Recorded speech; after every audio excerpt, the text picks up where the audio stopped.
Okay चलो, good morning all of you. तो आज हम करेंगे second part of neural control and coordination, जिसमें in the last class we were discussing very important part. आपने काफ़ी सारे लोग ऐसे हैं दोज मिस्ड प्रीवियस क्लास। कितने लोगों ने मिस किया प्रीवियस क्लास? वाह वाह माशाल्लाह, ऊपर वाला तुम लोग की का भला करे। ठीक है, तो हम उसको भला करने के लिए ऊपर वाले की साइड से इंस्ट्रक्शन आया है कि उसको टॉपिक को एक बार देख लें फिर से, क्योंकि सबसे इंपॉर्टेंट पार्ट था नर्व कंडक्शन। ठीक है, तो नर्व कंडक्शन वाले पार्ट को एक बार देख लेंगे, जिससे आप एक बार थोड़ा सा समझ लो कि उसमें क्या हो रहा था। ठीक है, रेडी हैं सब लोग? ठीक है, चलो आगे चलते हैं। So concentration gradient across axonal membrane, this is the one जो रिस्पॉन्सिबल होता है किसके लिए? नर्व कंडक्शन के लिए। आपकी जो नर्व होती है, यस बच्चे, हाँ पिछला वाला पार्ट है उसको देख रहे हैं एक बार। यस, दोबारा डिस्कस कर रहे हैं। लास्ट टर्न पे हमने लास्ट 10 मिनट्स में ये कवर किया था, but it's a important topic आपको समझने के लिए, that's why I am revising it again. आपको दोबारा एक बार गो थ्रू करेंगे इस कॉन्सेप्ट से, जिससे आप एक बार सही से समझ जाओ। सो कंसंट्रेशन ग्रेडियंट, आपको ऑलरेडी पता है कि कंसंट्रेशन ग्रेडियंट क्या होता है बच्चे? Focus focus focus please. तो कंसंट्रेशन ग्रेडियंट का मतलब हो गया कि आपको कंसंट्रेशन के डिफरेंसेस को मेंटेन करना पड़ेगा। स्पेशली आपको पता है कि नर्व के लिए कौन से आयंस की कंसंट्रेशन को मेंटेन करना पड़ेगा, बताइए। आपके पास एक हो गया सोडियम और दूसरा कौन सा हो गया? ये दो आयन जो है स्पेशली हम इनके साथ ज्यादा डील करते हैं, एक सोडियम है और एक पोटेशियम है। ठीक है, तो ये जो बोला गया है कि concentration gradient across axonal membrane, पहले उसको चेक करते हैं। तो excitability of the neuron is attributed to polarised state of neuronal membrane. अगर आपसे क्वेश्चन पूछा जाए कि न्यूरॉन्स की जो एक्साइटेबिलिटी है, ठीक है, वो किसकी वजह से आती है, क्यों आती है, तो आप उसमें बोलोगे this is because of the concentration gradient of two particular ions, sodium and potassium. Is it clear or not? अगर आपसे पूछा जाए कि न्यूरॉन में जो एक्साइटेबिलिटी की प्रॉपर्टी है, आपने देखा था कि न्यूरॉन की क्या प्रॉपर्टी होती थी? डिटेक्ट करते थे, रिसीव करते थे एंड देन ट्रांसमिट करते थे। This was the property of the all the neurons, right? उसमें से it has selectively permeable ionic channels. इनके पास कैसे होते हैं? सिलेक्टिवली परमेएबल आयनिक चैनल्स होते हैं, मतलब सोडियम चैनल्स होंगे और पोटेशियम चैनल होंगे। अच्छा, उसमें भी एक चीज आप देखेंगे, जो मेम्ब्रेन होती है मोस्टली जब आपको दिखाया जाता है, तो हम जैसे अगर अब मैं ये चैनल्स बना देता हूं, और ये एक चैनल मैंने ये बना दिया, इसमें से एक मैंने बोल दिया कि this is for potassium and one is for sodium. तो दो एक होते हैं वोल्टेज गेटेड। वोल्टेज गेटेड मतलब वोल्टेज में कुछ चेंज आया, उसकी वजह से चैनल्स ओपन क्लोज हो गए। और दूसरे एक नॉर्मल डिफ्यूजन चैनल्स होते हैं, जिसके थ्रू, जिसमें आपको कोई वोल्टेज की जरूरत नहीं है, वो कॉन्सेंट्रेशन के अकॉर्डिंग चेंज हो रहा होता है उसमें। ठीक है, तो वो एक कॉम्प्लेक्स प्रोसेस है। अगर आपके जैसे आपने केमिस्ट्री में पढ़ते होगे कि जो नेट पोटेंशियल निकालते हैं, तो हर एक इंडिविजुअल, अगर कोई मेम्ब्रेन है, उसके सराउंडिंग में कितने आयन एक जगह से, जैसे इलेक्ट्रोकेमिकल सेल वगैरह आपने अगर पढ़ा होगा, तो उसमें अगर बहुत सारे आयन्स हैं और टोटल आपको इलेक्ट्रोकेमिकल पोटेंशियल निकालना है, ठीक है, तो आप क्या करते हो? इंडिविजुअल का निकालते हो ना, हर एक चार्ज का अलग अलग, राइट? यहां भी वैसे ही होता है। ठीक है, तो चलो इसके बाद वापस आ जाते हैं। हम बात कर रहे थे कि कंसंट्रेशन ग्रेडियंट की वजह से क्या होता है? नर्व कंडक्शन होता है। जो कंसंट्रेशन ग्रेडियंट में डिफरेंसेस आते हैं, स्पेशली किसकी वजह से? सोडियम और पोटेशियम की वजह से। तो जो एक्सोनल मेम्ब्रेन होती है वो कैसी होती है? It is permeable for potassium. मैंने पिछले टर्न पे आपको बोला था पोटेशियम इज लाइक पॉलिटिशियंस और axonal membrane is like it's a wall of parliament. क्या है? एक्सोनल मेम्ब्रेन जो है वो वॉल ऑफ पार्लियामेंट है, और जो पोटेशियम है वो क्या है? पॉलिटिशियंस है। और सोडियम क्या है? सोडियम है सिंपल मैन। सिंपल मतलब आम आदमी। ठीक है, आम आदमी मतलब वो मत समझ लेना आम आदमी जो तुम लोग समझ रहे हो। So nearly impermeable to sodium ion, मतलब अगर अभी आप पार्लियामेंट में जाओ और आप कूदने लगो कि नहीं अंकल जी अंदर जाना है, अंदर जाना है, तो नहीं जाने देंगे और दो डंडे और पड़ सकते हैं अलग, right? So nearly impermeable to sodium ions. जो एक्सोनल मेम्ब्रेन होती है वो सोडियम के लिए क्या होती है? इम्परमेबल होती है, और पोटेशियम के लिए कैसी होती है? ज्यादा परमेबल होती है। एक्सोनल जो कॉन्सेंट्रेशन ग्रेडियंट हो रहा है इसी से मेंटेन हो रहा है। ये मेम्ब्रेन की क्वालिटी है। जो आपका न्यूरॉन है, न्यूरॉन में जो एक्सॉन है वो स्पेशली किसके लिए परमेबल है? पोटेशियम के लिए। और इम्परमेबल किसके लिए है? सोडियम के लिए। Impermeable to negatively charge protein. Negatively charge people मतलब will not be allowed to come inside the parliament, कि भाई हो सकता है उसकी वजह से कुछ चेंज आ जाए, तो हम निगेटिव लोगों को नहीं लेके आएंगे अंदर। किसको? निगेटिवली चार्ज जो प्रोटीन होती हैं उनको हम कहाँ ले जा सकते? एक्सोनल मेम्ब्रेन के, आप जो देखते हो उसमें परमेबिलिटी नहीं होती है, ठीक है, तो वो निकल नहीं सकते। निगेटिवली चार्ज प्रोटीन कहाँ मिलेंगी? बाहर के अंदर? अंदर। जो निगेटिविटी होती है, आपने देखा होगा जो न्यूरॉन होता है, न्यूरॉन की ये जो एक्सोनल मेम्ब्रेन है, इसमें बाहर आपके पास कैसा चार्ज है? पॉजिटिव। और अंदर कैसा चार्ज है? तो आप ये कई बार सोचते होगे कि बात तो हमेशा सोडियम पोटेशियम की हो रही है, तो ये नेगेटिव चार्ज कहाँ से आ रहा है, राइट? तो नेगेटिव चार्ज आपके पास निगेटिवली चार्ज प्रोटीन्स भी तो है ना, ठीक है। तो ओवरऑल जो चार्ज आता है बाहर पॉजिटिव होता है, अंदर नेगेटिव होता है, राइट? तो ये नेगेटिवली चार्ज प्रोटीन कहाँ प्रेजेंट है? अंदर प्रेजेंट है। और अंदर प्रेजेंट होगी तो क्या बाहर आ पाएंगी? नहीं आ पाएंगी, क्योंकि एक्सोनल मेम्ब्रेन कैसी है? इम्परमेबल है। तो अगर आपसे पूछा जाए कि एक्सोनल मेम्ब्रेन किन दो चीजों के लिए इम्परमेबल है, बताइए। जोर से बोलो, मिलके बोलो, सारे बोलो। क्या? किसके लिए? सोडियम और निगेटिवली चार्ज प्रोटीन। और किसके लिए इम्परमेबल है? पोटेशियम के लिए इम्परमेबल है। पोटेशियम के लिए परमेबल है, सोडियम और निगेटिवली चार्ज के लिए। फिर से उल्टा बोला तुम लोगों ने, आधे कुछ बोल रहे हैं आधे कुछ बोल रहे हैं। क्लियर कर लो, सोडियम के लिए परमेबल इम्परमेबल? इम्परमेबल। कॉमन आदमी नहीं जा सकता पार्लियामेंट के अंदर ऐसे घूमते हुए, लेकिन पॉलिटिशियंस जा सकते हैं। मतलब पोटेशियम के लिए फ्रीली परमेबल है, मतलब जा सकता है, और निगेटिवली चार्ज प्रोटीन भी नहीं जा सकती। सोडियम और निगेटिवली चार्ज प्रोटीन बाहर नहीं जा सकते, ठीक है। चलो आगे आते हैं। सो दिस इज द सेटअप। ये जो आप देख रहे हो सिलेंडर, एक्चुअली ये सिलेंडर नहीं है, ये क्या है आपका? एक्सॉन है। क्या है बच्चे? ये एक एक्सॉन है। इस एक्सॉन के बाहर का जो पोर्शन है, ठीक है, ये अब इससे आगे की वो सारी चीजें नहीं बनाई है आपकी सेल बॉडी या जो डेंड्राइट्स थे उनको हटा के, we are just talking about the axon, ठीक है। एक्सॉन के बाहर का जो फ्लूइड होता है उसको क्या बोलते हैं? Extra cellular fluid. इसके अंदर जो फ्लूइड होगा उसको क्या बोलेंगे? Intra cellular fluid, right? Extra cellular fluid या intra cellular fluid. Extra cellular fluid को ही आईसीएफ भी बोलते हैं, आईसीएफ इसको भी बोल रहे हैं, लेकिन वो क्या होगा? इंटरस्टिशियल फ्लूइड, या सॉरी आईसीएफ ना, आईएफ बोल दो इसको, इंटरस्टिशियल फ्लूइड, ठीक है। इंटरस्टिशियल का मतलब भी हुआ सेल्स के बीच का जो फ्लूइड है उसको क्या बोलेंगे? Interstitial fluid. जैसे मैंने आपको इसको एग्जांपल दिया था कि इंटरस्टिशियल सेल्स होते थे, क्या सिक्रीट करते थे? इंटरस्टिशियल सेल्स होते हैं रिप्रोडक्टिव सिस्टम में। जनता जाग जाओ सारे, जो पीछे लोग बैठे हैं जाग जाइए प्लीज। सो इंटरस्टिशियल सेल्स कहां होते थे? रिप्रोडक्टिव सिस्टम में। क्या सिक्रीट करते थे बच्चे? समीर, समीर आ जाओ बेटा, आगे आ जाओ। समीर मुझे दिख नहीं रहा है, और समीर को देखे बिना मुझे फिर नहीं, अभी यहाँ आके देखोगे। सो बच्चे आपके पास इंटरस्टिशियल सेल्स होते थे रिप्रोडक्टिव सिस्टम में, and they were secreting which hormone? Androgens, right? कौन से सेल्स होते थे जो न्यूट्रिशन प्रोवाइड करते थे स्पर्मेटोजोआ को? Sertoli cells, right? तो ये इंटरस्टिशियल जो स्पेसेस होते थे उसी के अंदर इंटरस्टिशियल सेल्स होते हैं, और ये इसको आप वहां से भी रिलेट कर सकते हो। तो न्यूरॉन के बाहर वाला जो भी मटेरियल है उसको बोलेंगे एक्स्ट्रा सेलुलर फ्लूइड, अंदर वाला जो होगा उसको बोलेंगे इंट्रा सेलुलर फ्लूइड, ठीक है। अब इसमें होता क्या है, जो पिछली बार मैंने आपको स्टोरी बताई थी कि जितने भी पॉलिटिशियंस होते हैं उनकी कॉन्सेंट्रेशन कहां ज्यादा होती है? पार्लियामेंट के अंदर। ये क्या है? पार्लियामेंट, ठीक है। ये हमारे देश का नहीं है लेकिन, ठीक है, ये किसी हमारी नेबरिंग कंट्री का है, ठीक है। हाँ, I can not take the name, but आप समझ सकते हो कि ये पार्लियामेंट है और इसके अंदर पोटेशियम है, मतलब सारे पॉलिटिशियन है। मतलब आप लॉजिकली भी सोच सकते हो, अगर आप कभी आपको कंफ्यूजन लगे कि कौन सा कहां ज्यादा होता है, तो potassium ions are more in number inside the axon in comparison to the outside. और कितना ज्यादा होता है? 20 टाइम्स। मतलब अगर यहां x होगा तो यहां कितना होगा? 20x, 20 टाइम्स पोटेशियम आयन ज्यादा होते हैं।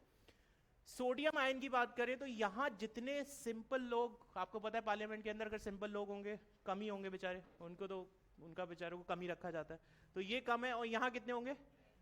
10x। अगर ये x है तो ये कितना होगा? 10x, right? मतलब सोडियम की कॉन्सेंट्रेशन जितनी एक्सॉन एक्सोप्लाज्म के अंदर होती है उससे 10 टाइम्स कहां होती है?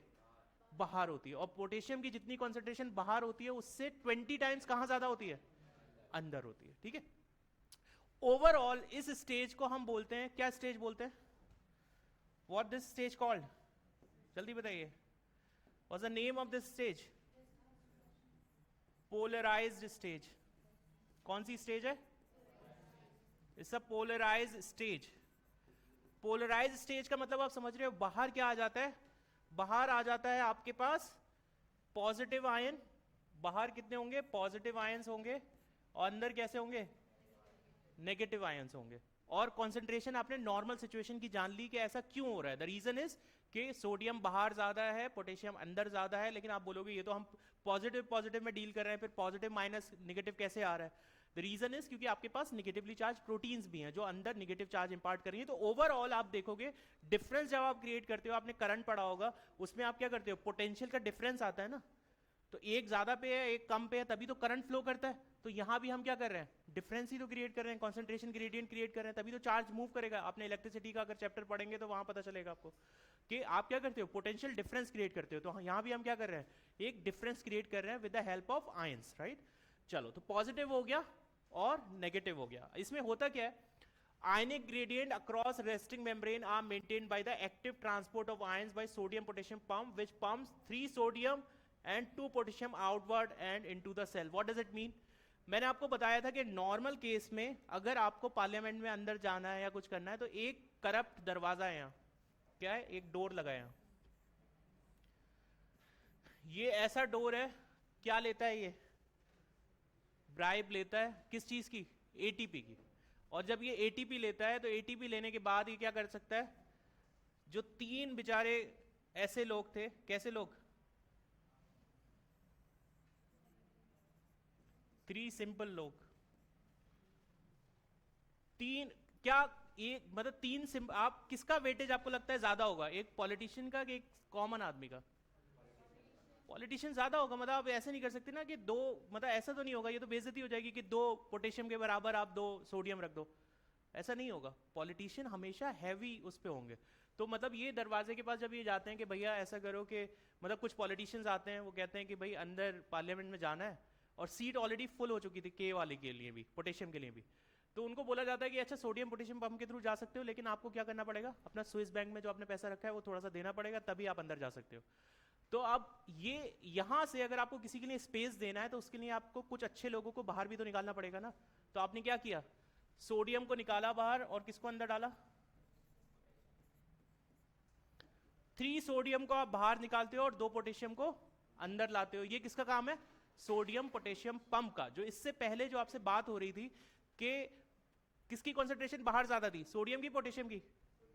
सोडियम की। तो वो कॉन्सेंट्रेशन किसने मेंटेन की है? ये जो करप्ट दरवाजा है, ये जो पार्लियामेंट का ये दरवाजा, मान लो आप गए पार्लियामेंट, वहां बहुत सारी सिक्योरिटी लगी है, और उस सिक्योरिटी से आप बात कर रहे हो, पहले तो आप जा नहीं सकते, लेकिन आपको कोई एक ऐसा पर्सनल मिल गया जो मतलब कुछ ले दे के काम करवा देगा। तो उस केस में आपके पास क्या हो रहा है कि 3 सिंपल लोगों को बाहर निकालना है और 2 पॉलिटिशियंस को अंदर डालना है। तो ये किसके थ्रू हो रहा है? सोडियम पोटेशियम पंप के थ्रू हो रहा है। और जब ये पंप चलता रहा तो उससे क्या मेंटेन हो गया? उससे एक कॉन्सेंट्रेशन ग्रेडियंट मेंटेन हो गया। मतलब उससे क्या हुआ? पोटेशियम आयन अंदर ज्यादा हो गए और सोडियम आयन बाहर ज्यादा हो गए। अगर आप मेरे से पूछो, जो अभी मैंने इससे पहले स्टेटमेंट बोला था कि सोडियम बाहर ज्यादा होता है, पोटेशियम अंदर ज्यादा होता है, तो वो क्यों होता है? अगर आपसे कोई ये पूछे कि ऐसा क्यों होता है, बराबर क्यों नहीं होते दोनों साइड? अगर आपके पास चैनल लगा है तो आप कॉन्सेंट्रेशन के अकॉर्डिंग मेंटेन हो जाओ। लेकिन इसको आप क्या कर रहे हो? एक्टिवली कर रहे हो। मतलब सेल का 25% एनर्जी तो इसी में वेस्ट हो रहा है। वेस्ट नहीं, यूजफुल हो रहा है। क्योंकि अगर जैसे अगर आपको इलेक्ट्रिसिटी अगर आपको बनानी होती है तो आप इलेक्ट्रिसिटी कैसे बनाते हो? अगर हाइड्रोथर्मल आपने hydro plants, hydro electric plants आपने देखे होंगे, उसमें क्या करते हैं? कैसे इलेक्ट्रिसिटी बनती है? पानी को ऊपर से गिराया जाता है। लेकिन अगर आप ये मानो कि पानी ऊपर से गिराने के लिए पानी को ऊपर पहुंचाना भी तो पड़ेगा ना। अगर सपोज मुझे यहां बनाना है ऐसा प्लांट कि जिसमें पानी गिरे और लाइट बने, ठीक है, तो पहले मुझे क्या करना पड़ेगा? पानी को पहले ऊपर लेके जाना पड़ेगा ना, तभी तो वो एनर्जी मैं दोबारा से ले सकता हूं, राइट? तो same kind of thing is here कि पहले हम अपनी एनर्जी स्पेंड कर रहे हैं किसके थ्रू? सोडियम पोटेशियम पंप के थ्रू। पहले हमने वो कॉन्सेंट्रेशन ग्रेडियंट मेंटेन किया जिससे क्या हो सके? नर्व कंडक्शन हो सके या इलेक्ट्रिसिटी बन सके। तो कभी भी अगर आपको सपोज जैसे वही इलेक्ट्रिसिटी का प्रोडक्शन जैसे होता है कि पहले आप वाटर को एक हाइट पे ले जाइए और उसके बाद ऊपर से जब वो नीचे आएगा टरबाइन पे गिरेगा तो आपका इलेक्ट्रिसिटी प्रोड्यूस होगा। तो सिमिलरली हम क्या कर रहे हैं? सोडियम पोटेशियम पंप के थ्रू हम एक कॉन्सेंट्रेशन ग्रेडियंट पहले क्रिएट कर रहे हैं, और जब ये क्रिएट हो जाएगा तो उसमें जो डिफरेंस आया उसकी वजह से क्या होगी, इलेक्ट्रिसिटी जनरेट होगी। क्लियर है कि नहीं? पक्का? कुछ लोग सो रहे हैं मुझे लग रहा है। जितने लोग सो रहे हैं हैंड रेस करें। कोई है ऐसा? ओके ठीक है, मतलब सब लोग सो रहे हैं। ठीक है चलो, तो आई थिंक इतना क्लियर है। This is the resting condition. ये ऐसी कंडीशन है जब तक क्या नहीं आई है, क्रांति नहीं आई है। जब तक क्रांति नहीं आती है तब तक पार्लियामेंट में कैसे लोग होते हैं? पोटेशियम आयन होता है, मतलब मोस्टली पोटेशियम आयन होता है। ठीक है, या और जितने भी सिंपल लोग होते हैं वो कहाँ होते हैं? बाहर होते हैं। लेकिन एक बार जब रिवोल्यूशन आता है और जब सुभाष चंद्र बोस कहते हैं कि तुम मुझे खून दो मैं तुम्हें आज़ादी दूंगा, तो वो वाला जब टाइम आता है तो क्या होता है, फिर पोटेंशियल चेंज होता है। और वो चेंज आने से होगा क्या कि जो रेस्टिंग पोटेंशियल होगा, उस रेस्टिंग पोटेंशियल के केस में ये चेंज हो जाएगा। और कैसे चेंज होगा? क्योंकि जो भी चीजें थी, अगर आप देखिए जो गेट लगा रखा था आपने सिंपल मैन के लिए, जो सोडियम का जिसका रिस्ट्रिक्शन था, जब क्रांति आती है तो सिंपल लोग कहाँ चले जाते हैं? पार्लियामेंट के अंदर। ठीक है, तो जब भी कोई आपके पास स्टिमुलस आएगा तो electrical potential difference across the external membrane after receiving the threshold stimulus. आपको अगर थ्रेशहोल्ड स्टिमुलस मिल जाता है, जैसे जो नॉर्मल नर्व है आपकी, अगर आप देखोगे तो -70 मिलीवोल्ट पे होती है। कितने पे होती है? यहां कहीं लाई कर रहा है अभी इसका पोटेंशियल। जो रेस्टिंग मेम्ब्रेन पोटेंशियल है, ये आपका न्यूरॉन है, इसमें पॉजिटिव चार्ज है बाहर, सॉरी पॉजिटिव बाहर है और नेगेटिव अंदर है। इस टाइम पे इसका पोटेंशियल कितना है? -70 मिलीवोल्ट। और -70 मिलीवोल्ट क्यों है? क्योंकि अभी एक्सटर्नल मेम्ब्रेन जो है वो सोडियम के लिए इम्परमेबल है, पोटेशियम के लिए परमेबल है, नेगेटिव चार्ज के लिए इम्परमेबल है। That's a condition. और इस टाइम पे इसके पास जो इलेक्ट्रिक इसका जो पोटेंशियल अगर हम देखें दैट इज -70 मिलीवोल्ट।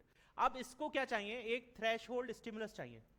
ठीक है, आपने देखा होगा कि अगर कोई अफवाह फैलती है तो छोटी सी अफवाह फैलेगी, उसके बाद फिर बहुत बड़ा बड़ा सा कुछ लोग उसमें कुछ जोड़ते रहते हैं और फिर वो बहुत बड़ी बन जाती है। ठीक है, तो सिमिलरली यहां भी एक अफवाह फैली कि क्रांति आ चुकी है, मनोज कुमार की क्रांति आ गई, क्रांति आ गई, सब लोग गाना गाने लगे। क्रांति, वो वाला कौन सा गाना था? क्रांति मूवी का गाना याद है किसी को? नहीं याद है? इसको याद है? ठीक है चलो, तो क्रांति आ चुकी। लेकिन क्रांति के लिए जो ये थ्रेशहोल्ड स्टिमुलस है, आपको लगता होगा कि बहुत चाहिए, ऐसा नहीं है। 10 मिलीवोल्ट अगर आपने दे दिया तो नर्व कंडक्शन मतलब इंपल्स जो है आगे बढ़ जाएगी। कितना चाहिए? थ्रेशहोल्ड स्टिमुलस में अगर मिनिमम आप 10 मिलीवोल्ट भी दे दोगे तभी भी क्या हो जाएगा? नर्व का कंडक्शन हो जाएगा। मतलब अगर ये -70 से -60 आपने इसको पहुंचा दिया तो क्या हो जाएगी?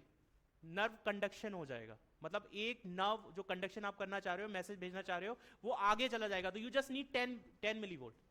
हम -70 में, हालांकि इसके बाद स्टार्ट होने के बाद, जैसे कि आप किसी क्लिफ पे खड़े हो बंजी जंपिंग करने के लिए, तो आपको बस थोड़ा सा एक पुश चाहिए। या तो कोई दोस्त आपको मोटिवेट कर दे या पीछे से आके धक्का ही दे दे कि जाओ गिरो, तो उसके बाद तो आपको गिरना ही गिरना है। उसके बाद क्या आप रोक सकते हो आधे रास्ते में? कहोगे यार तूने क्यों धक्का दे दिया, वापस ले लो कुछ, फिर तो आप गिर ही चुके, पूरा आपको जाना ही जाना है। तो यहां भी ऐसा ही होता है कि एक बार अगर आप -60 पे पहुंच गए तो आप क्या होगा, ये जाके ही रहेगा ऊपर। और कितना जाएगा? ये +30 तक चला जाता है। जैसे आपने देखा होगा भाग मिल्खा भाग, तो जब वो जीतते थे तो क्या वहीं रुक जाते थे कि नहीं आप ब्रेक लगा दो, ये रस्सी पे वहीं अटक गया बंदा? आपने देखा होगा ना, जो एथलीट्स होते हैं जब वो जीतते हैं तो उसके बाद भागते ही चले जाते हैं। ठीक है, तो उस टाइप की चीज यहां भी होती है कि कभी कभी जैसे आपने देखा होगा 30 मिलीवोल्ट है, कई बुक्स में आप देखोगे +45 भी लिखा होगा। द रीजन इज कि जब दरवाजे खुलते हैं, जैसे पार्लियामेंट का भी ये हो जाए कि क्रांति आए और सारे दरवाजे खुल जाएं, तो सारी, जैसे मैं लास्ट टाइम भी श्रीलंका का एग्जाम्पल दे रहा था, थोड़े टाइम पहले आपने न्यूज़ में देखा होगा कि वहाँ कुछ प्रेसिडेंट हाउस था, वहाँ सारी जो जनता थी वो पहुँच गई और वहाँ स्विमिंग पूल में आराम से लेटी है। ठीक है, चिल कर रही है। तो मतलब जितने लोग जा सकते थे उन्होंने क्या कर दिया, ओवरफ्लो कर दिया उसको। तो सेम चीज़ यहाँ भी हो सकती है कि जब चार्ज आप सोडियम का क्या खोलोगे, सोडियम का चैनल खुल जाएगा पूरा, तो सोडियम बहुत तेजी से अंदर आएगा और इतना इमोशन के साथ आता है अंदर कि जो लिमिट है उसको भी क्रॉस कर जाता है। +30 से हो सकता है 45 तक भी पहुंचे, लेकिन फिर जैसे ये चेंज आएगा तो उसको फिर से कंट्रोल किया जाएगा और ये वापस जो आपकी कंसंट्रेशन है उसको रिटेन किया जाता है अगेन। ठीक है, तो अब इसमें होता क्या है कि थ्रेशहोल्ड स्टिमुलस आपने दिया, जिसको हम क्या बोलते हैं, एक्शन पोटेंशियल या nerve impulse. Is it clear और नॉट? आप मुझे बताइए, एक रेस्टिंग मेम्ब्रेन पोटेंशियल है वो कितना है, -70 मिलीवोल्ट। आपने कितना दे दिया, +10 मिलीवोल्ट। तो आपने -70 से जैसे ही +10 ऐड किया तो this is the one, like मतलब आपका दोस्त यहाँ खड़ा है, राज यहाँ खड़ा है, और समीर ने आके कहा कि भैया कूद क्यों नहीं रहे हो, सिमरन इंतजार कर रही है नीचे तुम्हारा, और उसका वो भी रस्सी भी काट दिया कुछ, कहते जाके सिमरन पे गिरो तुम, ठीक है।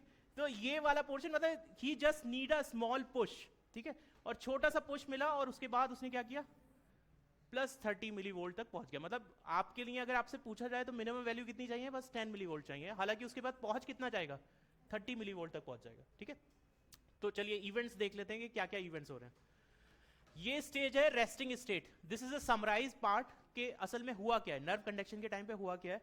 ये आपकी मेम्ब्रेन है, जब आप नॉर्मल बैठे हो, जैसे समीर अभी वहां बैठा था, तो बिल्कुल नॉर्मल उसका रेस्टिंग मेम्ब्रेन पोटेंशियल ये था, और उस टाइम पे क्या था कि यहाँ एक ऐसी कॉन्सेंट्रेशन मेंटेन की गई थी कि जिससे बाहर पॉजिटिव है और अंदर कैसा है, नेगेटिव है। इसमें दो चीजों का इन्वॉल्वमेंट था, क्या कि पोटेशियम आयन कैसे थे, उनकी परमेबिलिटी थी, सोडियम की और नेगेटिव आयन की परमेबिलिटी नहीं थी।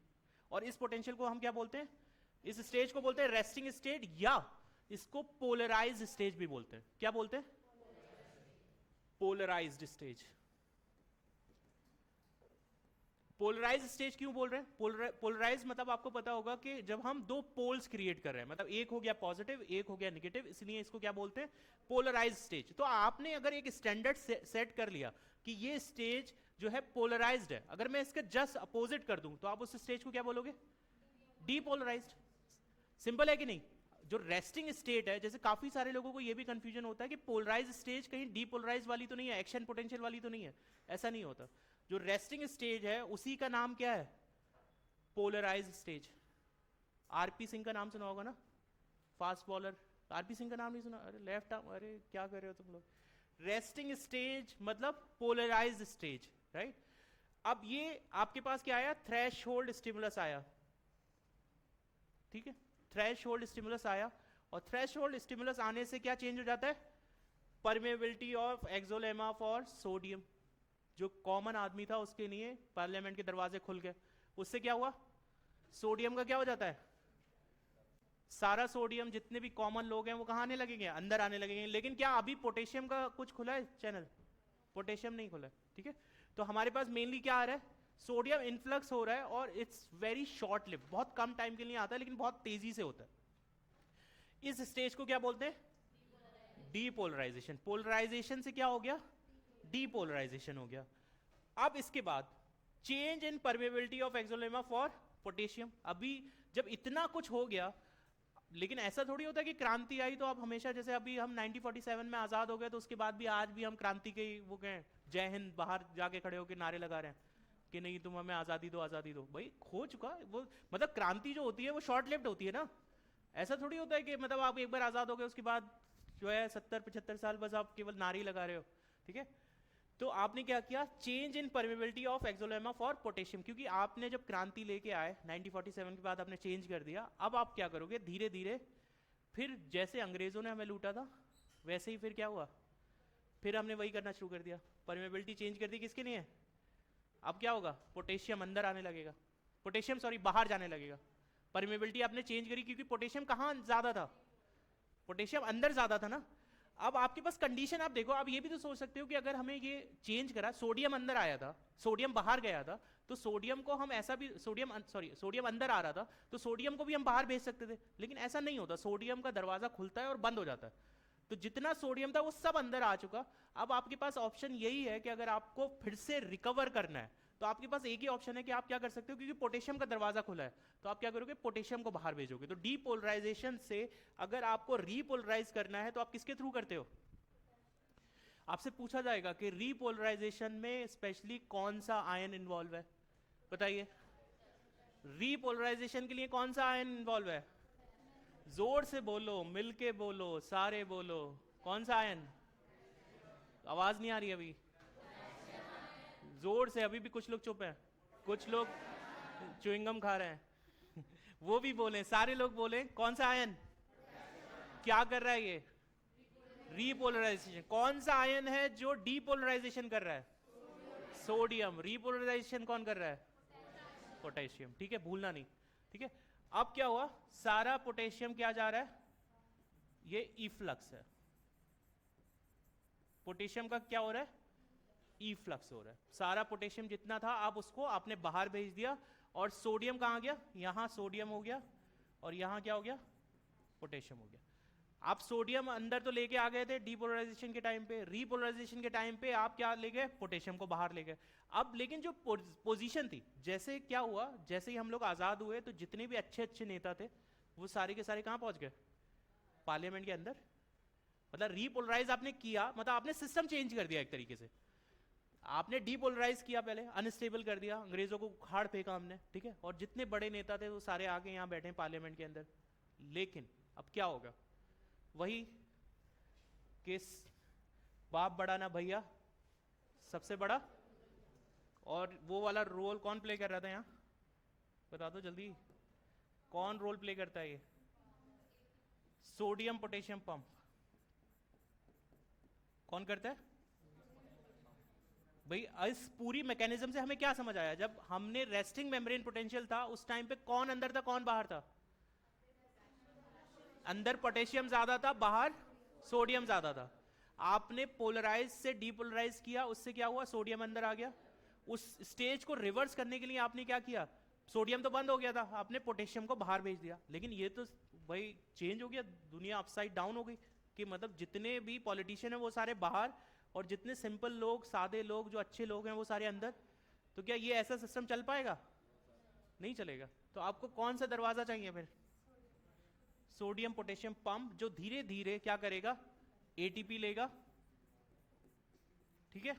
और इसने एटीपी लिया और फिर क्या क्या किया, कितने लोगों को बाहर फेंका, कितने लोगों को अंदर लिया। सोडियम पोटेशियम पंप क्या करता है, कितने सोडियम को अंदर करता है बाहर। तो सोडियम आपके पास देखिए अंदर था, इसको क्या किया, बाहर किया, और किसको अंदर ले लिया, पोटेशियम को अंदर ले लिया। तो कितने सोडियम बाहर किए और कितने पोटेशियम अंदर लिए, 2। क्लियर हो गया। इस स्टेज को ही बोलते हैं क्या, रीपोलराइजेशन, ठीक है। So this is the stage of polarized, depolarized and repolarized. Clear हो गया। रीपोलराइज होने के बाद ही आप क्या कर रहे हो, ये जो आप स्टेज अचीव कर रहे हो जिसमें सोडियम बाहर है पोटेशियम अंदर है, उसको किससे अचीव करते हैं, सोडियम पोटेशियम पंप के साथ अचीव करते हैं। इज दिस पॉइंट क्लियर और नॉट, ठीक है। एक बार इसका ग्राफ और देख लीजिए कि असल में हो क्या रहा है, ठीक है। अगर इसमें देखते हैं तो आपके पास मिली वोल्ट में पोटेंशियल हो गया, कहां से स्टार्ट करेंगे, -70 मिली वोल्ट से, ठीक है। और यहां से जब आपके पास स्टार्ट होगा ये वापस आएगा, ठीक है। तो हमेशा क्या होता है कि जब ऐसा होता है, ये कितना है, दिस इज +30 मिली वोल्ट। यहां से यहां तक पहुंचने के लिए आप किसकी वजह से पहुंच रहे थे, सोडियम आयंस की वजह से, ठीक है। अगर आप ये जा रहे हो तो किसकी वजह से जा रहे हो, -70 से +30 पहुंचे हो, किसकी वजह से, सोडियम की वजह से। लेकिन इस क्लिफ से आप नीचे जो आए हो, ये किसकी वजह से आए हो, पोटेशियम की वजह से। और पोटेशियम जब नीचे आता है तो जज्बात में इतना बह जाता है कि वो कहता है कि नहीं मैं अब हाइपर पोलराइजेशन कर दूंगा। क्या कर दूंगा, ये जो स्टेज है इसको क्या बोलते हैं, हाइपर पोलराइजेशन,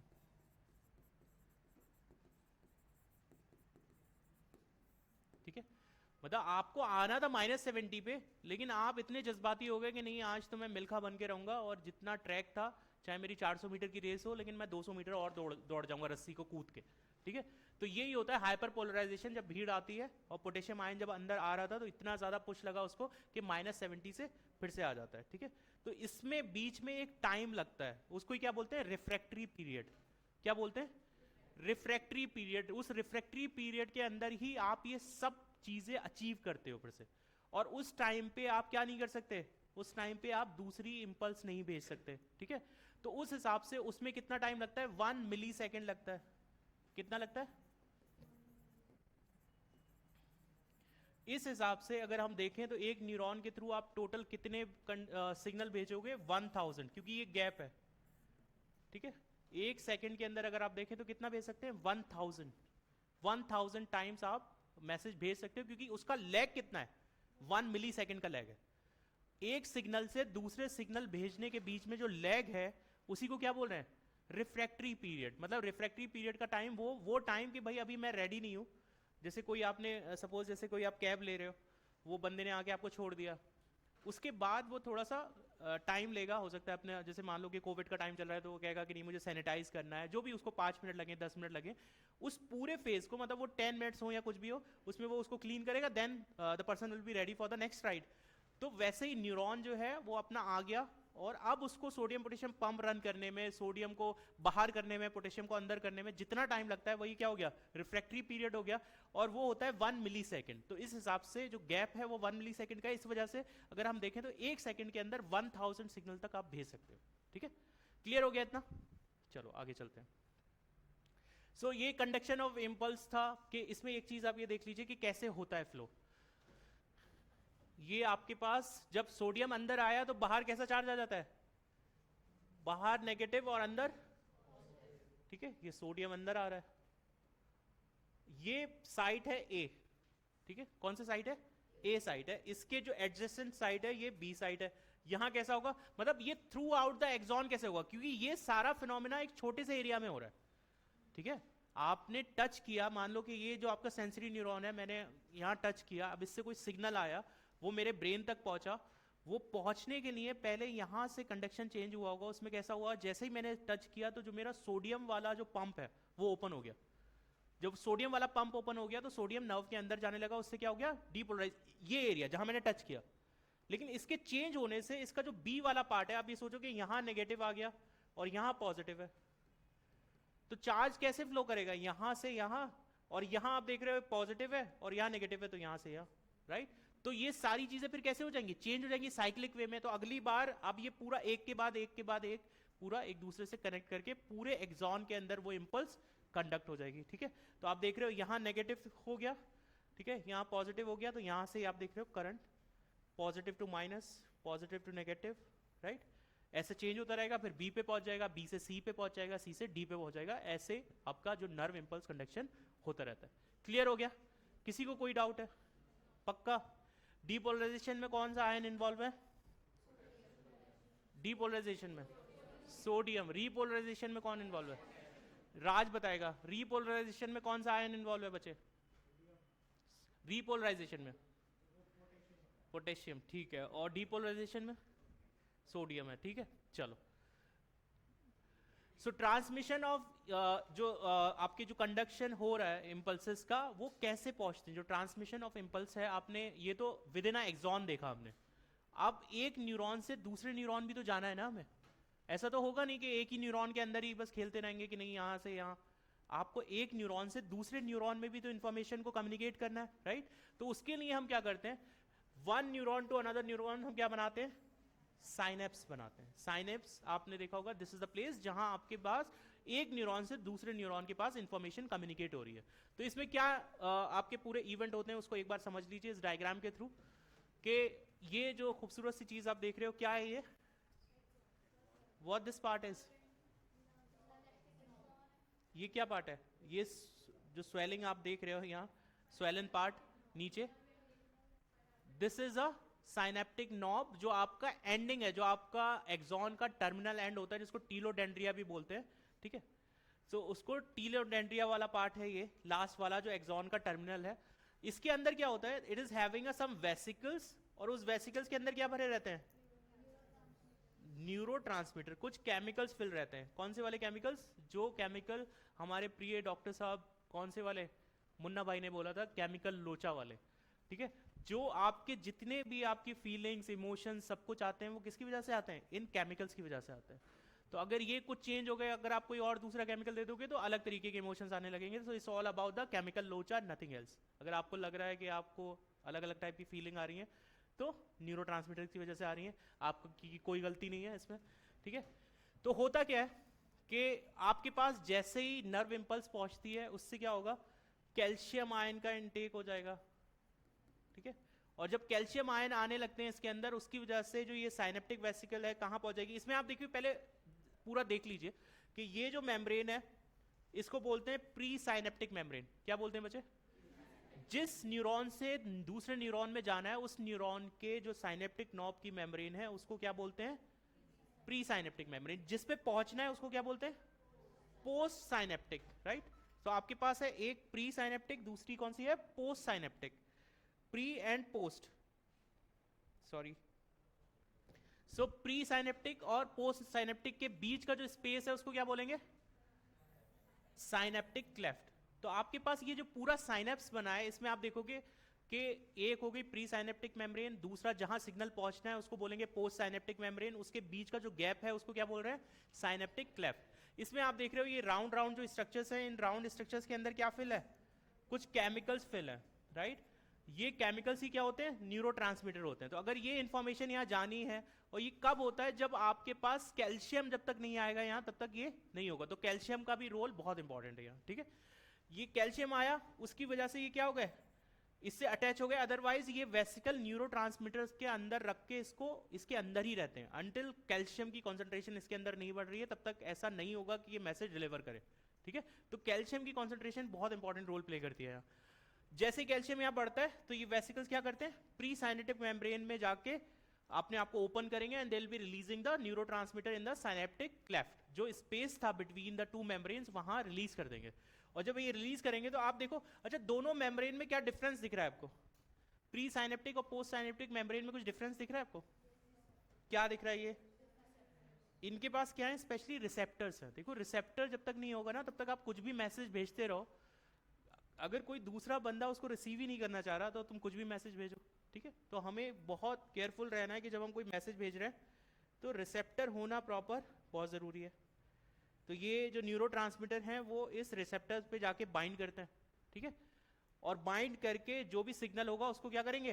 डिलीवर करेंगे, ठीक है? तो पोस्ट साइनेप्टिक जो आपका जो मेम्ब्रेन होगा उसके पास रिसेप्टर्स होंगे, लेकिन प्री साइनेप्टिक के पास रिसेप्टर्स नहीं होंगे, because it is just releasing the neurotransmitter जो जिसको किसके पास जाना है? पोस्ट साइनेप्टिक मेम्ब्रेन के पास जाना है। इज इट क्लियर और नॉट? ठीक है? तो ये पूरी मैकेनिज्म आपको दी गई थी कि न्यूरोट्रांसमीटर कहां से रिलीज होगी, कहां पहुंचेंगे? साइनेप्टिक क्लेफ्ट में।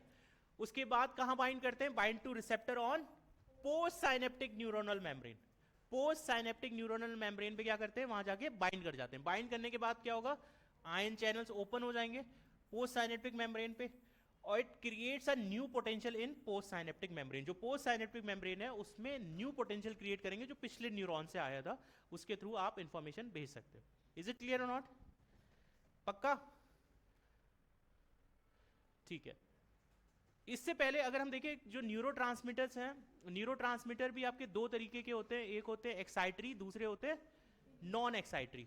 तो आपके पास न्यूरोट्रांसमीटर के बारे में अगर हम बात करें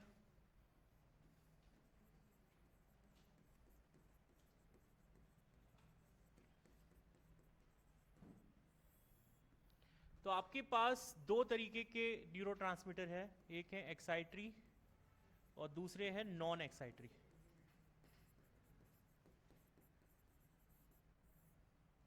अब एक्साइटरी और नॉन एक्साइटरी से मतलब क्या हुआ? कोई मैसेज आया जिसके लिए आपको रिस्पॉन्ड नहीं करना है, आप नहीं चाहते कि मैसेज आया, आप चाहते हो आप इसको एंड कर दो, वो हो गया नॉन एक्साइटरी।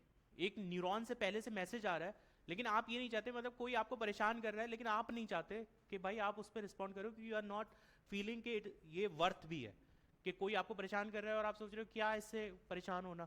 जो वो कहावत है कि हाथी निकलता है तो कुत्ते भौंकते हैं, अब हाथी लड़ने लगेगा हर कुत्ते से तो हो गया काम, उसकी तो वैल्यू ही खत्म हो जाएगी। तो वो होता है नॉन एक्साइटरी, कि एक मैसेज आ रहा है पिछले न्यूरॉन से लेकिन हमें क्या नहीं करना है? उसको शांत कर देना है कि भाई ये मैसेज मतलब it's a kind of reverse message. आप ऐसे बोल सकते हो ना कि आपके पास कोई मैसेज आया, कोई इंफॉर्मेशन आई, लेकिन आप ये नहीं चाहते कि अब इसको फर्दर हम इसका पॉजिटिव रिस्पॉन्स लें, इसको एक्साइट करें, तो उसको क्या बोलेंगे? Non excitatory, right? क्या हमें इसको रोकना है, ठीक है? एक्साइटरी में क्या हुआ कि कोई आप मैसेज आ रहे हो, आप चाह रहे हो कि नेक्स्ट वाले न्यूरॉन को भी क्या कर दो? एक्साइट कर दो, उसके अंदर क्या कर दो? नर्व इंपल्स जनरेट करा दो, या जो भी वो फंक्शन कर रहा हो उसको कर दो, ठीक है? तो इसमें मेनली आप जितने भी कॉलिनर्जिक न्यूरॉन्स पढ़ते हो, स्पेशली हम उनकी बात करें, कॉलिनर्जिक मतलब जो यूज करते हैं एसिटाइल कोलिन। क्या यूज करते हैं? तो एसिटाइल कोलिन कैसा आपका न्यूरोट्रांसमीटर है? एक्साइटरी, ठीक है? इसमें और भी आपका आएगा नॉन एपिनेफ्रिन आएगा, राइट, वो भी किस में आ जाता है, एक्साइटरी में आ जाता है, ठीक है। उसके बाद आपके पास नॉन एक्साइटरी में जाओगे, आपके पास ग्लाइसिन हो गया, गाबा आ गया, ठीक है, डोपामिन हो गया, सेरोटोनिन हो गया, all these are what, non excitatory. मतलब अगर आएगा मैसेज तो उसको क्या करेंगे, उसको रोक देंगे, उसको आगे फर्दर प्रोसीड नहीं करेंगे। इज इट क्लियर और नॉट? तो ये न्यूरोट्रांसमीटर के बारे में, स्पेशली जैसे अगर एस्ट्राइल कॉलिन को डिस्कस करें, ये जिन न्यूरॉन में यूज होता है उसको क्या बोलते हैं, कॉलिनर्जिक।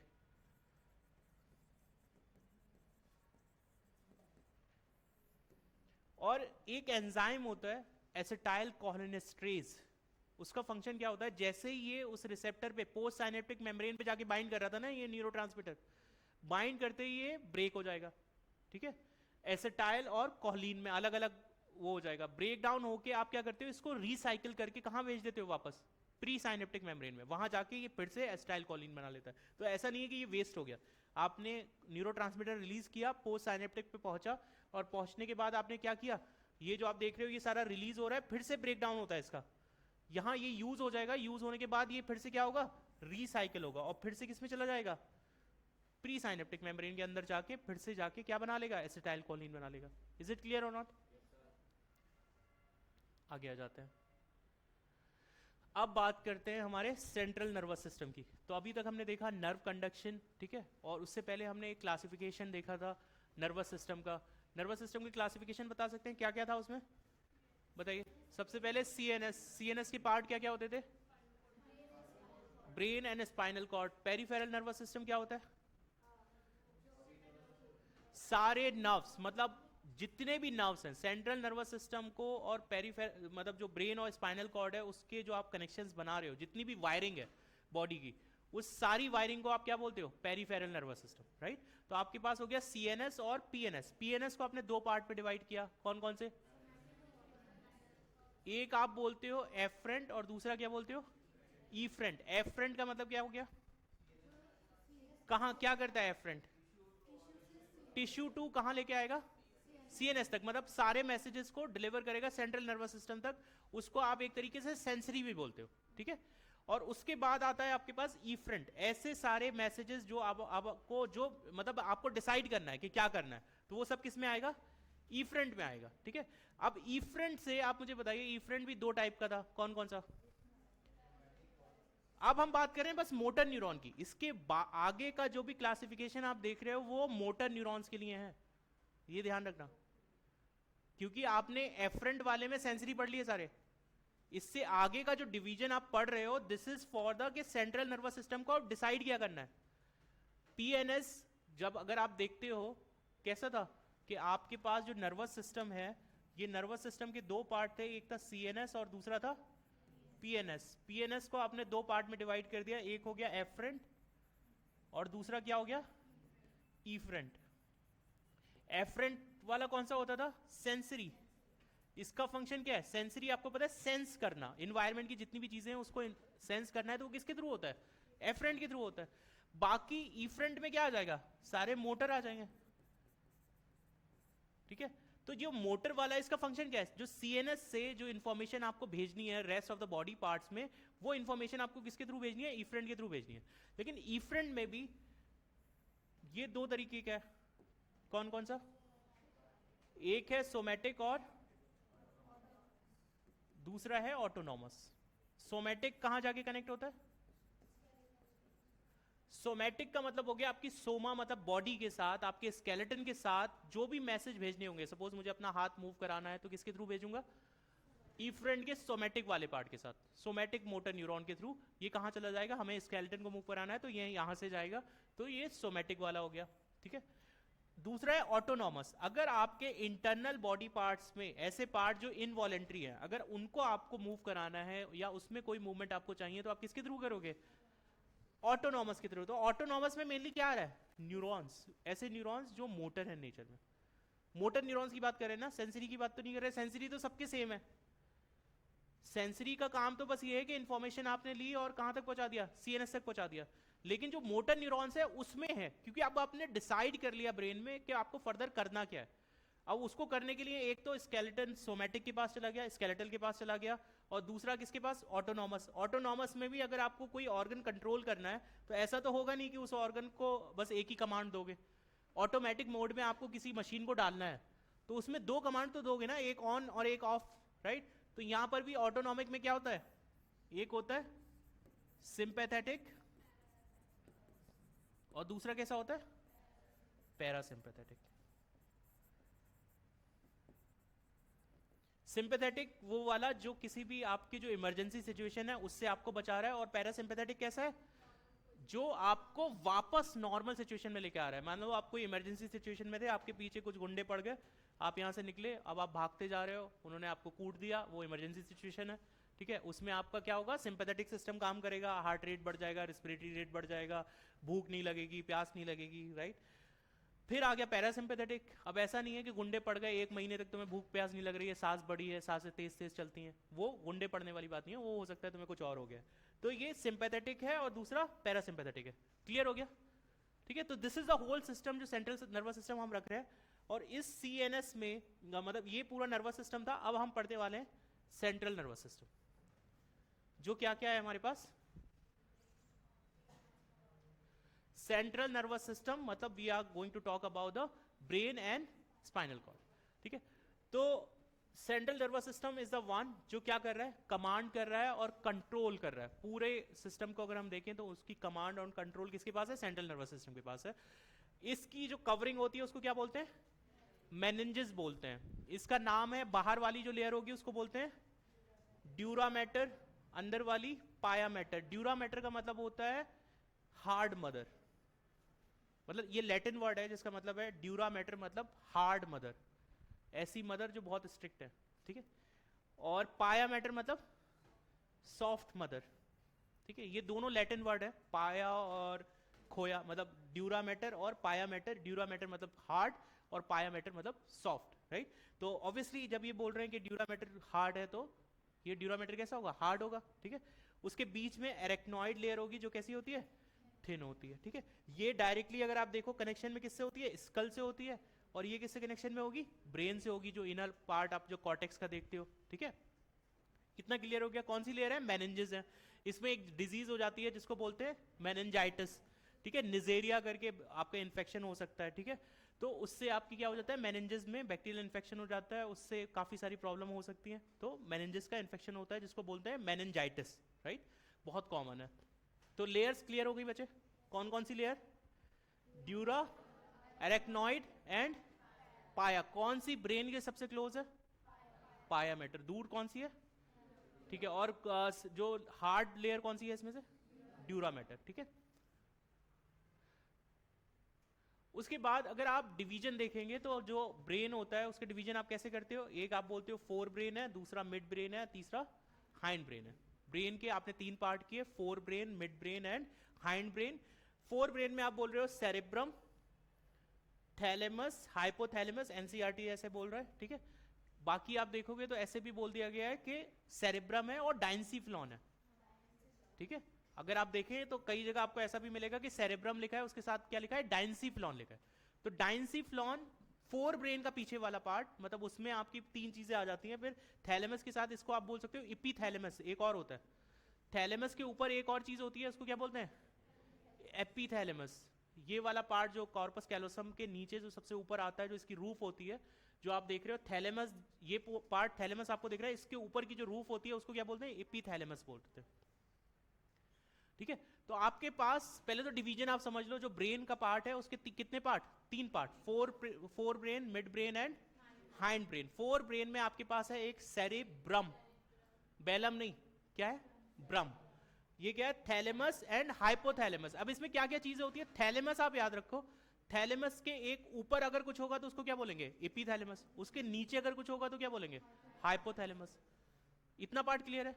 ये फोर ब्रेन है। इसमें आपका ये भी हो सकता है कि कभी कभी ये बोल दें कि फोर ब्रेन के पार्ट आप बताइए, इसमें लिखा होगा एक सेरेब्रम और दूसरा लिखा होगा डाइंसीफ्लॉन। डाइंसीफ्लॉन ही किससे मिलके बना होता है, थैलेमस, हाइपोथैलेमस, और इसके अलावा कहीं बुक्स में होगा एपीथैलेमस, राइट। तो epithalamus, thalamus and hypothalamus, they are making the diencephalon. तो हो सकता है लिखा हो सेरेब्रम और डाइंसिफ्लॉन, तो कंफ्यूज मत होइएगा वहां, डाइंसिफ्लॉन भी इन सबको कॉमनली बोल दिया जाता है, ठीक है। उसके बाद आता है मिड ब्रेन। मिड ब्रेन में इसको बोलते हैं कॉर्पोरा क्वाड्रीजमाइनिया, ये कौन सा है, मिड ब्रेन है ये, ठीक है। तो आपके जो इसके फंक्शन देखेंगे, मिड ब्रेन का फंक्शन पता है किसी को क्या होता है, कनेक्ट तो करता है, ये एक फंक्शन हो गया, जैसे बोल देते हैं नॉर्मली कि मिड ब्रेन का फंक्शन ये है कि जो भी मैसेजेस आ रहे हैं यहीं से आपका क्रिस क्रॉस भी होता है। जैसे अगर जो लेफ्ट हैंडेड है उनका कौन सा पार्ट काम करता होगा, राइट वाला, जो राइट हैंडेड है उनका कौन सा करता होगा, लेफ्ट वाला। तो आप यही बोलते हो ना कि बॉडी पार्ट रिवर्स हो जाते हैं, इसी पार्ट में होता है, मतलब जो क्रॉस होता है वो मिड वाले में ही होता है, ठीक है, मिड ब्रेन में ही होता है। तो मिड ब्रेन में एक स्ट्रक्चर है कॉर्पोरा क्वाड्रीजमाइनिया। इसके अलावा इसका एक और इंपॉर्टेंट फंक्शन है कि आपका जैसे कोई आपने ऑब्जेक्ट देखा, जो रिफ्लेक्सेस आते हैं, कौन से रिफ्लेक्सेस, एक आपके ऑडिटरी रिफ्लेक्सेस, जैसे आपने देखा होगा कि आपने कोई चीज सुनी और आपका हेड उसी साइड चला गया, ऐसा होता है ना कि हमने, ये हमें कैसे पता चलता है कि जैसे कोई चीज, कोई आवाज आ रही है वो कहां से आ रही है, स्पेशली ये आपका एनसीईआरटी में मेंशन नहीं है लेकिन इसका फंक्शन यही है। इसमें दो पार्ट होते हैं, कॉलिकुली बोलते हैं इसमें, इसकी स्ट्रक्चर ऐसे होती है, जैसे अगर मिड ब्रेन की स्ट्रक्चर देखोगे तो आपके ऐसे पोर्शंस बने होते हैं, 4 पोर्शन होंगे, एक होता है सुपीरियर और दो, जैसे दो सुपीरियर हो गए, ये दोनों सुपीरियर हैं और ये दोनों नीचे वाले इंफीरियर है।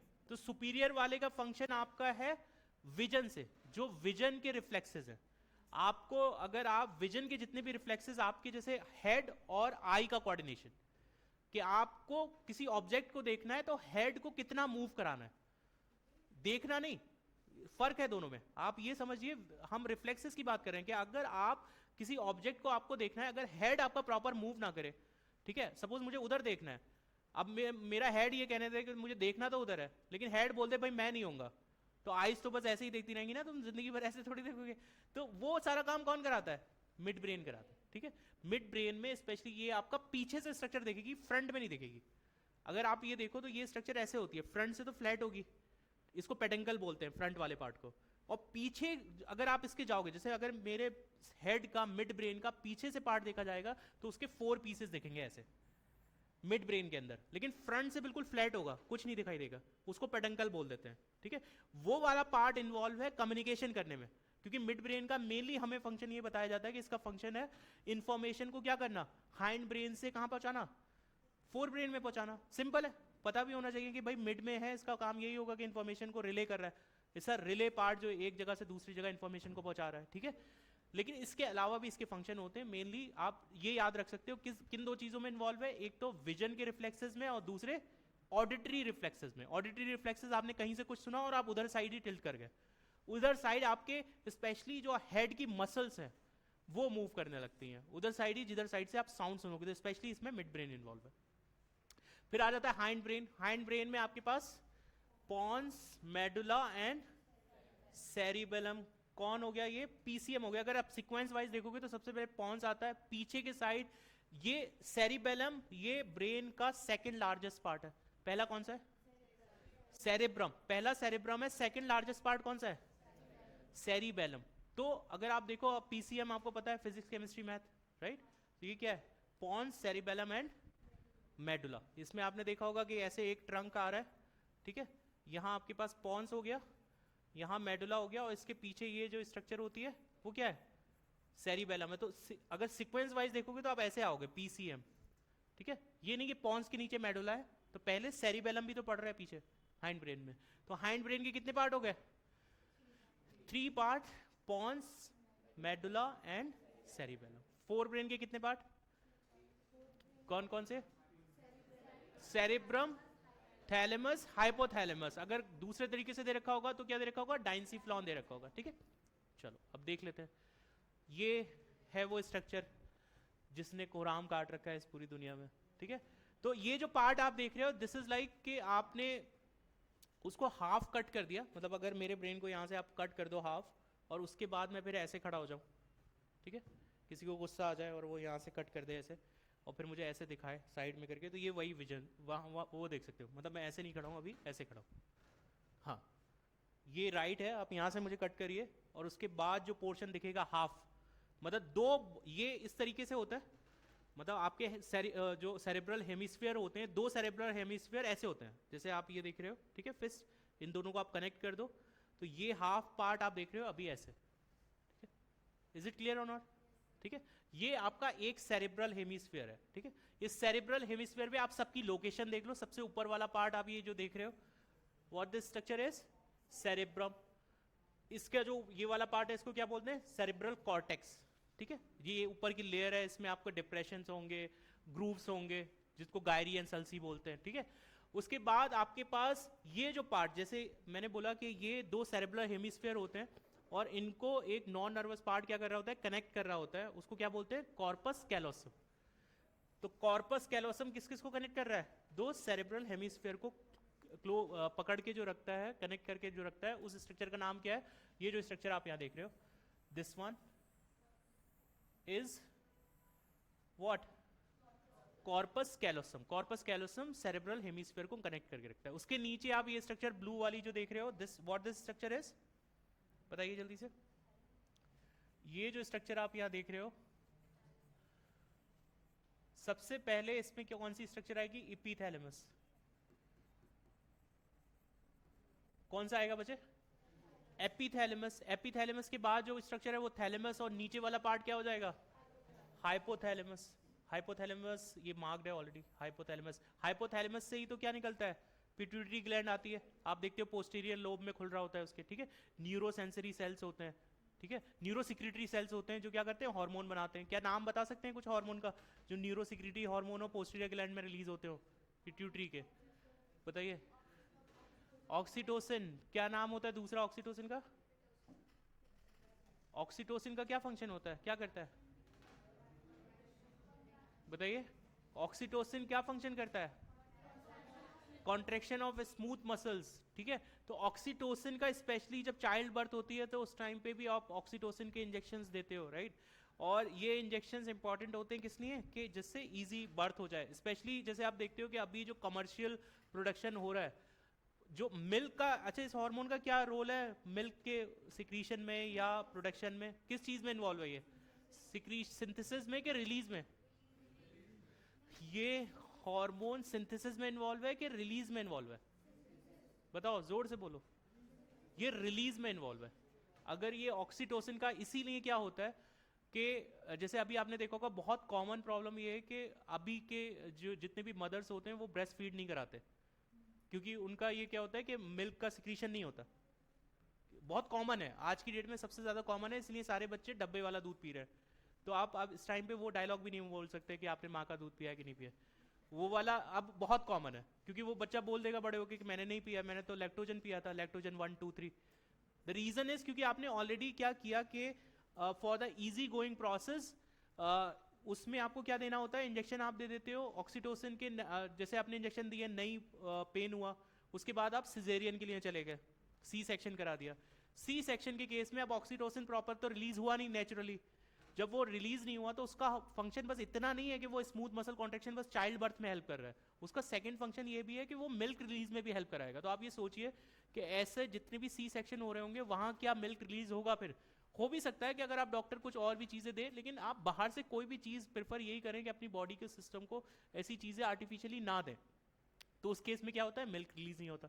लेकिन इसको कमर्शियली बहुत एक्सप्लॉइट किया जा रहा है। आपने देखा होगा कि दिल्ली एनसीआर के अंदर जितना मिल्क की रिक्वायरमेंट है वो आप नॉर्मली तो नेचुरली तो हमारे पास इतने जानवर भी नहीं है कि इतना दूध आ जाए, ठीक है। तो आप सोच सकते हो कि वो कैसे आता होगा। You are injecting the people with the different type, sorry you are injecting the animals with the oxytocin hormone. आप अगर ऑक्सीटोसिन हार्मोन आप दोगे तो जितना बल्क में आप मिल्क जो रिक्वायरमेंट है वो वहीं से प्रोड्यूस कर रहे हो। अब आप सोच सकते हो कि जब आप केमिकली प्रोड्यूस मिल्क को लोगे तो आप सोच सकते हो कि किस तरीके की बीमारियां हो सकती हैं जो आप इतना कॉमनली कैंसर वगैरह सुनते रहते हो। तो रीजन इज कि आप ये सारी चीजें कैसी कर रहे हैं? मिक्सिंग वाली यूज कर रहे हैं हम लोग।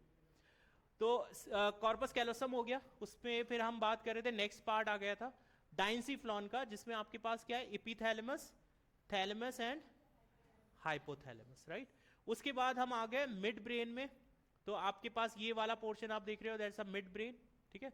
मिड ब्रेन के नीचे आता है हाइंड ब्रेन, जिसमें ये स्वेलन पार्ट आप जो देख रहे हो दैट इज पॉन्स। पॉन्स कैसा रेस्पिरेटरी सेंटर होता है? क्या करता है ये? पॉन्स का याद है, हमने रेस्पिरेशन में पढ़ा था, क्या करता था ये? न्यूमोटेक्सिक सेंटर है ये। न्यूमोटेक्सिक सेंटर का मतलब हो गया ये इंस्पिरेशन को क्या करता है, इंक्रीज करता है, डिक्रीज करता है, ये कम करता है।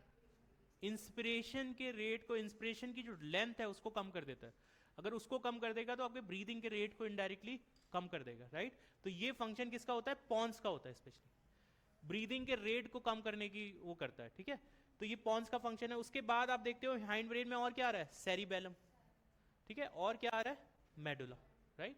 सो these are the things that we are having in the hind brain. तो क्लियर हो गया फोर ब्रेन के अंदर क्या क्या है, मिड ब्रेन में क्या है। मिड ब्रेन के अंदर मैंने आपको बोला कॉर्पोरा क्वाड्रिजमाइना, जिसका फंक्शन क्या होता था, कॉर्पोरा क्वाड्रिजमाइना में मैंने आपको बोला चार स्ट्रक्चर थे, सुपीरियर कॉलिक्यूली एंड इंफीरियर कॉलिक्यूली। किस चीज में इन्वॉल्व थे, vision, vision reflexes, auditory reflexes, reflexes याद रखिएगा, ये नहीं बोल दिएगा कि विजन में इन्वॉल्व है या ऑडिटरी फंक्शन में इन्वॉल्व है, क्योंकि वो इनकरेक्ट हो जाएगा फिर, ठीक है। विजन और ऑडिटरी डायरेक्टली इन्वॉल्व नहीं है मिड ब्रेन, क्योंकि वो रिफ्लेक्सेस में इन्वॉल्व है, ठीक है। उसके बाद हम आ जाते हैं फोर ब्रेन के बारे में हम पढ़ रहे थे।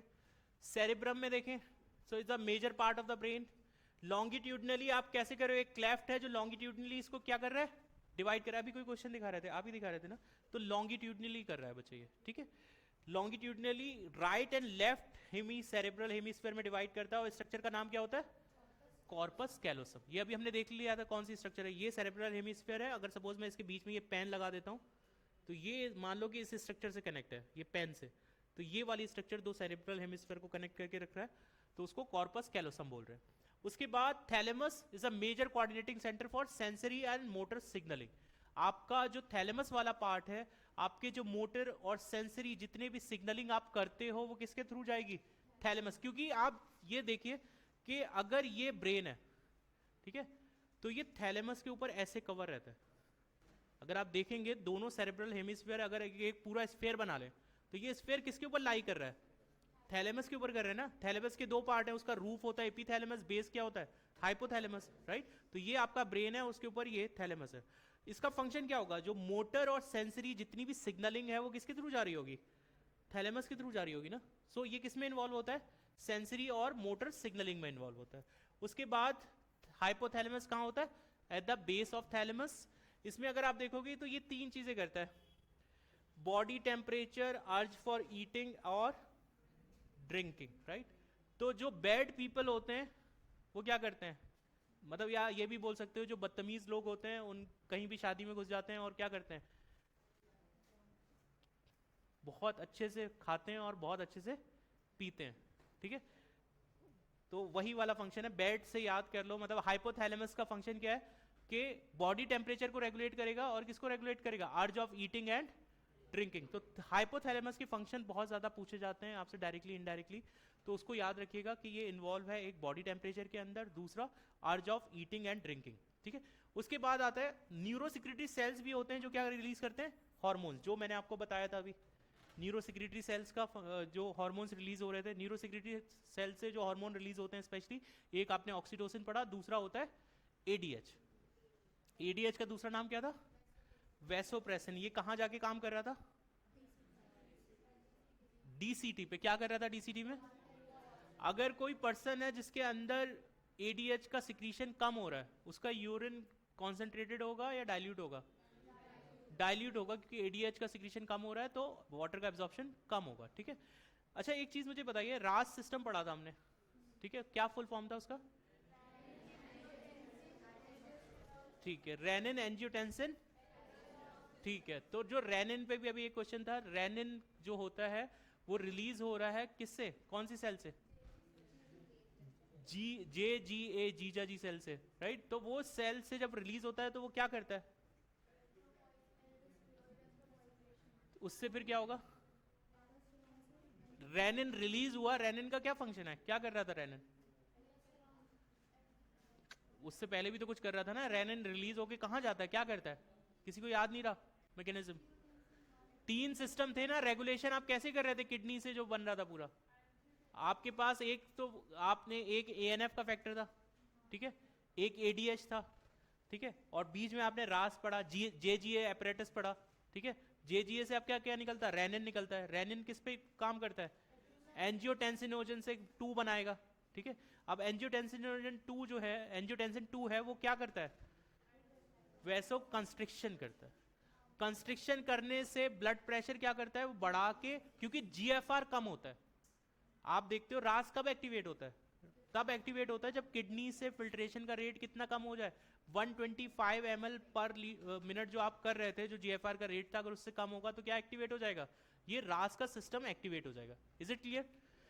अच्छा, वापस आते हैं हाइपोथैलेमस के बारे में। मैं आपको बता रहा था हाइपोथैलेमस से दो हार्मोन रिलीज हो रहे थे, एक हो रहा था ऑक्सीटोसिन और दूसरा एडीएच, जिसका नाम होता है वैसोप्रेसिन। ठीक है, तो हाइपोथैलेमस के फंक्शन बता दीजिए, क्या फंक्शन है हाइपोथैलेमस का? बॉडी टेम्परेचर, अर्ज ऑफ ईटिंग एंड ड्रिंकिंग। ठीक है, उसके बाद आ जाते हैं कॉर्पोरा क्वाड्रिजमाइना का, जो है mid brain, located between thalamus, hypothalamus and pons. आप ऐसे बोल सकते हो, थैलेमस, हाइपोथैलेमस और पॉन्स के बीच में प्रेजेंट होता है। 4 लोब्स ऑन डॉर्सल साइड, आपको पता है ये डॉर्सल साइड है, मैं आपको बोल ही रहा था कि जो पीछे वाला पार्ट है, अगर आप देखोगे ये फ्रंट वाला साइड फ्लैट होगा, पीछे 4 पार्टीशंस हो गए। उसमें मैंने आपको बोला कि क्या होता है, एक होता है सुपीरियर कॉलिकुली और दूसरा कैसा होता है, इंफीरियर। तो दो, इंफीरियर कॉलिकुलरी और सुपीरियर कॉलिकुली। सुपीरियर कॉलिकुली इन्वॉल्व होता है विजन रिफ्लेक्सेस में, और इंफीरियर वाला किस में इन्वॉल्व होता है, फ्रंट वाला। अगर आप देखोगे तो फ्रंट वाला लोब स्पेशली इंफॉर्मेशन को नीचे हाइंड ब्रेन से फोर ब्रेन में पहुंचाने में वो करता है। इसका फंक्शन है integrates visual, tactile and auditory inputs.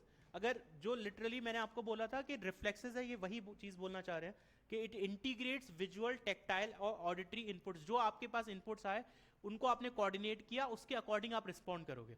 आपने कहीं से आवाज सुनी, अब आपको कहाँ देखना है, तो स्पेशली जो मैंने आपको बोला है वो डिटेल बताया है कि कैसे हो रहा है। ठीक है, आपने, आपके पास कोई मैसेज आया, अब आपको कहाँ देखना है, it will be decided by the mid brain. ठीक है, उसके बाद आता है सेरेब्रल एक्विडक्ट। ये एक कैनाल है, सी, ये आप एक कैनाल देख रहे हो, उसका नाम क्या है, सेरेब्रल एक्विडक्ट, जो आपका आगे प्रोसीड हो रही है। ठीक है, so this is the canal जो किससे पास होती है, मिड ब्रेन से। हो सकता है आपसे पूछ लिया जाए कि मिड ब्रेन से जो कैनाल पास होती है उसका नाम बता दीजिए, तो you will be telling cerebral aqueduct. Clear हो गया बच्चे? किसका बच्चा? टेक्टाइल बच्चे, हम टच के लिए बात कर रहे हैं। ठीक है, आपके पास अगर कोई टच का वो आ रहा है तो उसके लिए आप टेक्टाइल वर्ड यूज कर रहे हो। ठीक है, उसके बाद आपके पास आ गया हाइंड ब्रेन में। अगर आप देखेंगे सबसे पहले हो गया पॉन्स। ये फाइब्रस ट्रैक्ट है that connects different region of the brain. इसमें अगर आप देखें सेरिबेलम के पार्ट को देखेंगे तो पॉन्स का फंक्शन कैसा था, न्यूमोटेक्सिक। न्यूमोटेक्सिक पे स्पेशली अगर आपसे पूछा जाए कि क्या कंट्रोल करता है, तो ये इंस्पिरेशन को क्या करता है,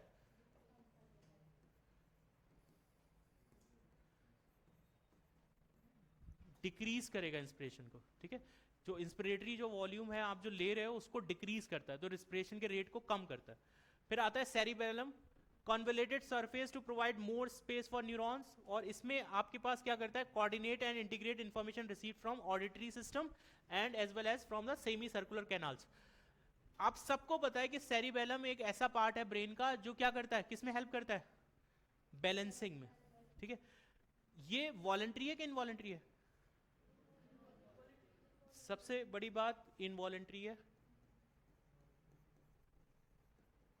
लेकिन आपके लिए जो बैलेंसिंग का पार्ट है उसमें, जो बैलेंसिंग का पार्ट है उसमें ऐसा नहीं है कि बस इसी का रोल है, सेरेब्रम भी अपना रोल प्ले कर रहा है। मतलब उसकी इंफॉर्मेशन, सेरेब्रम का कॉन्शियस एफर्ट और सेरिबेलम का इनकॉन्शियस एफर्ट, दोनों मिलके ही आप 3 चीजें कर पाते हो। क्या? रनिंग आप अगर कर रहे हो, अगर आप टाइपिंग कर रहे हो, या अगर आप टॉकिंग कर रहे हो। कौन कौन सी चीजें? रनिंग, टाइपिंग और टॉकिंग। अगर इन 3 चीजों को आपको करना है तो उसके लिए 2 चीजों का कोऑर्डिनेशन आपको चाहिए। जैसे हमें ये बैलेंसिंग का तो ऑलरेडी हमें पता है कि सब लोग ये बोलते हैं कि cerebellum is involve in the balancing, लेकिन वो बैलेंसिंग बस इससे नहीं हो रही है, उसमें सेरिब्रम से कॉन्शियस एफर्ट आ रहा है। कॉन्शियस एफर्ट मतलब अगर मुझे कहीं चलना है, ये कॉन्शियस एफर्ट है ना, मुझे कहाँ जाना है। ठीक है, अगर मेरा सेरिबेलम ये डिसाइड करेगा कि नहीं अभी मैं बस चलना है, वो नहीं डिसाइड करे ना, तो उसका तो अनकॉन्शियस है, राइट? उसमें कॉन्शियसनेस नहीं है, वो क्या डिसाइड करे, इसलिए हम क्या बोल रहे हैं उसको, इनवॉलंटरी बोल रहे हैं। तो बैलेंसिंग के लिए स्पेशली अगर तीन चीजें इन्वॉल्व हो रही हैं, रनिंग आपको करना है, टाइपिंग करनी है या टॉकिंग करनी है, तो उसके लिए दो चीजें चाहिए होंगी आपको, एक तो सेरिब्रम, दूसरा सेरिबेलम। मेनली हम सेरिबेलम पढ़ते हैं, लेकिन सेरिब्रम का भी रोल होता है, वो उसका कॉन्शियस एफर्ट है, इसका अनकॉन्शियस है, ठीक है। उसके बाद आता है मेडुला ऑब्लंगाटा, ये क्या करता है, ब्रेन से स्पाइनल कॉर्ड को कनेक्ट कर रहा है, ठीक है। Has centres for controlling respiration and cardiovascular system, मतलब आपको कार्डियोवैस्कुलर सिस्टम मतलब आपके हार्ट के रेट को कंट्रोल करने में हेल्प कर रहा है। रिस्पिरेशन में आपने मेडुला का रोल भी पढ़ा था, ठीक है। पॉन्स तो हमने पढ़ा था, मेडुला के बाकी के फंक्शन को कौन रिस्पिरेशन की रेट को कम कंट्रोल कर रहा है, मेडुला। और रिफ्लेक्सेस एंड मतलब कार्डियोवैस्कुलर रिफ्लेक्सेस के लिए इन्वॉल्व है और गैस्ट्रिक सिक्रीशंस के लिए इन्वॉल्व है। गैस्ट्रिक सिक्रीशन इंपॉर्टेंट है, ये पूछ सकते हैं डायरेक्टली। तो गैस्ट्रिक रिस्पॉन्सेज आपको कहां से मिल रहे हैं, मेडुला से मिल रहा है, राइट। तो आपके पास ये सारे फंक्शन हमने पढ़े। पॉन्स का फंक्शन बताइए प्लीज, पॉन्स का बताइए, क्या फंक्शन कर रहा था पॉन्स, ठीक है। और उसके बाद पॉन्स के बाद we were having the cerebellum, cerebellum का क्या फंक्शन था, सब बोलिए क्या हुआ, पीछे वाले क्या हुए, जल्दी सेरिबेलम का फंक्शन बताइए जल्दी से। सेरिबेलम से अगर आपको कौन से तीन फंक्शन आपके इन्वॉल्व हैं स्पेशली जो मैंने अभी बताए थे, रनिंग, टाइपिंग एंड टॉकिंग, ये तीन चीजें आप कर रहे हो और किसके साथ मिलके, सेरिब्रम के साथ मिलके, ठीक है। मेडुला ऑब्लंगाटा के फंक्शन बताइए जल्दी से, क्या क्या कंट्रोल कर रहा है, रिस्पिरेशन, कार्डियोवैस्कुलर, रिफ्लेक्सेस एंड, ठीक है। आप देखो दो चीजों में कंफ्यूज मत होना, यहां लिखा है रिफ्लेक्सेस और अगर आता है विजुअल और ऑडिटरी रिफ्लेक्सेस, अभी नहीं आएगा विजुअल और ऑडिटरी, वो तुम्हारे पीजी के एग्जाम में आएगा। विजुअल और ऑडिटरी रिफ्लेक्सेस करता है मिड ब्रेन, लेकिन अगर आता है बस रिफ्लेक्सेस तो आप क्या लिखोगे, मेडुला, गलत नहीं करना, ठीक है। चलो, और उसके अलावा क्या, गैस्ट्रिक सिक्रीशन, जो गैस्ट्रिक सिक्रीशन है वो कौन कर रहा है, मेडुला ऑब्लंगाटा, ठीक है। तो फंक्शन क्लियर हो गए, जल्दी से मुझे फंक्शन बताइए। फोर ब्रेन में बताइए आपका सेरेब्रम का फंक्शन बता दीजिए, क्या करता है सेरेब्रम, मेन आपका जो थिंकिंग, जैसे वैसे तो हमने ऐसा उसके फंक्शन डिस्कस नहीं किए कि सेरेब्रम क्या करता है, लेकिन आपके जितना इंटेलिजेंस का जितना पोर्शन है वो सारी चीजें कहां से कंट्रोल हो रही हैं, आपकी रीजनिंग का पार्ट है, आपका जितना भी इंटेलिजेंस है सारा कुछ कहां से आ रहा है, सेरेब्रम से आ रहा है, ठीक है। उसके बाद हम आए थे नेक्स्ट पार्ट में डाइंसिफ्लॉन में, जिसमें पार्ट था इपीथैलेमस, थैलेमस एंड हाइपोथैलेमस। तो आप बताइए थैलेमस में क्या हो रहा था, thalamus is involve in what specially, इसके अंदर कौन से एरियाज होते हैं, sensory and motor signalling areas, sensory and motor signalling areas होते हैं स्पेशली, ठीक है। हाइपोथैलेमस का बताइए फंक्शन क्या था, हाइपोथैलेमस का फंक्शन सारे लोग बोलेंगे, क्या फंक्शन करता है हाइपोथैलेमस, बॉडी टेम्परेचर, अर्ज ऑफ ईटिंग एंड ड्रिंकिंग, ठीक है। उसके अलावा और क्या करता है, हार्मोन रिलीज करता है, कौन से हार्मोन रिलीज करता है, ऑक्सीटोसिन और एडीएच। इस एडीएच का दूसरा नाम, कहां काम करता है वैसोप्रेसन, डीसीटी पे, क्या करता है, वाटर एब्जॉर्ब करता है, वाटर एब्जॉर्ब करके ब्लड का वॉल्यूम बढ़ाएगा कम करेगा, वॉल्यूम बढ़ा देगा, ठीक है, वॉल्यूम बढ़ा देगा। इससे आपका क्या कर रहा है, जब वॉल्यूम बढ़ा देगा जीएफआर का रेट बढ़ जाएगा कम हो जाएगा, जीएफआर का रेट बढ़ जाएगा। जीएफआर आपका 125 से कम हो रहा है ना, इनडायरेक्टली आप देख रहे हो वॉल्यूम बढ़ाने से कैसे हेल्प कर रहा है, ठीक है। आप वॉल्यूम बढ़ा लिया ना आपने, तो ये देखो इनडायरेक्टली चीजें कनेक्ट कर सकती हैं, हो सकता है वो ये चीज पूछ ले कि आपका एडीएच आया, आप बताइए इस पे जीएफआर का क्या रोल आ रहा है, तो you need to relate it कि आपने जब आप वाटर को एब्जॉर्ब कर रहे हो तो आप क्या कर रहे हो, वॉल्यूम बढ़ा रहे हो। जैसे कभी आप ब्लड दे के आते हो तो आपको क्या दिया जाता है फ्री में, कुछ बच्चे ऐसे ही होते हैं कि चलो जूस का डब्बा मिलेगा, चलो खून ही दे दे, ये तो बन ही जाएगा।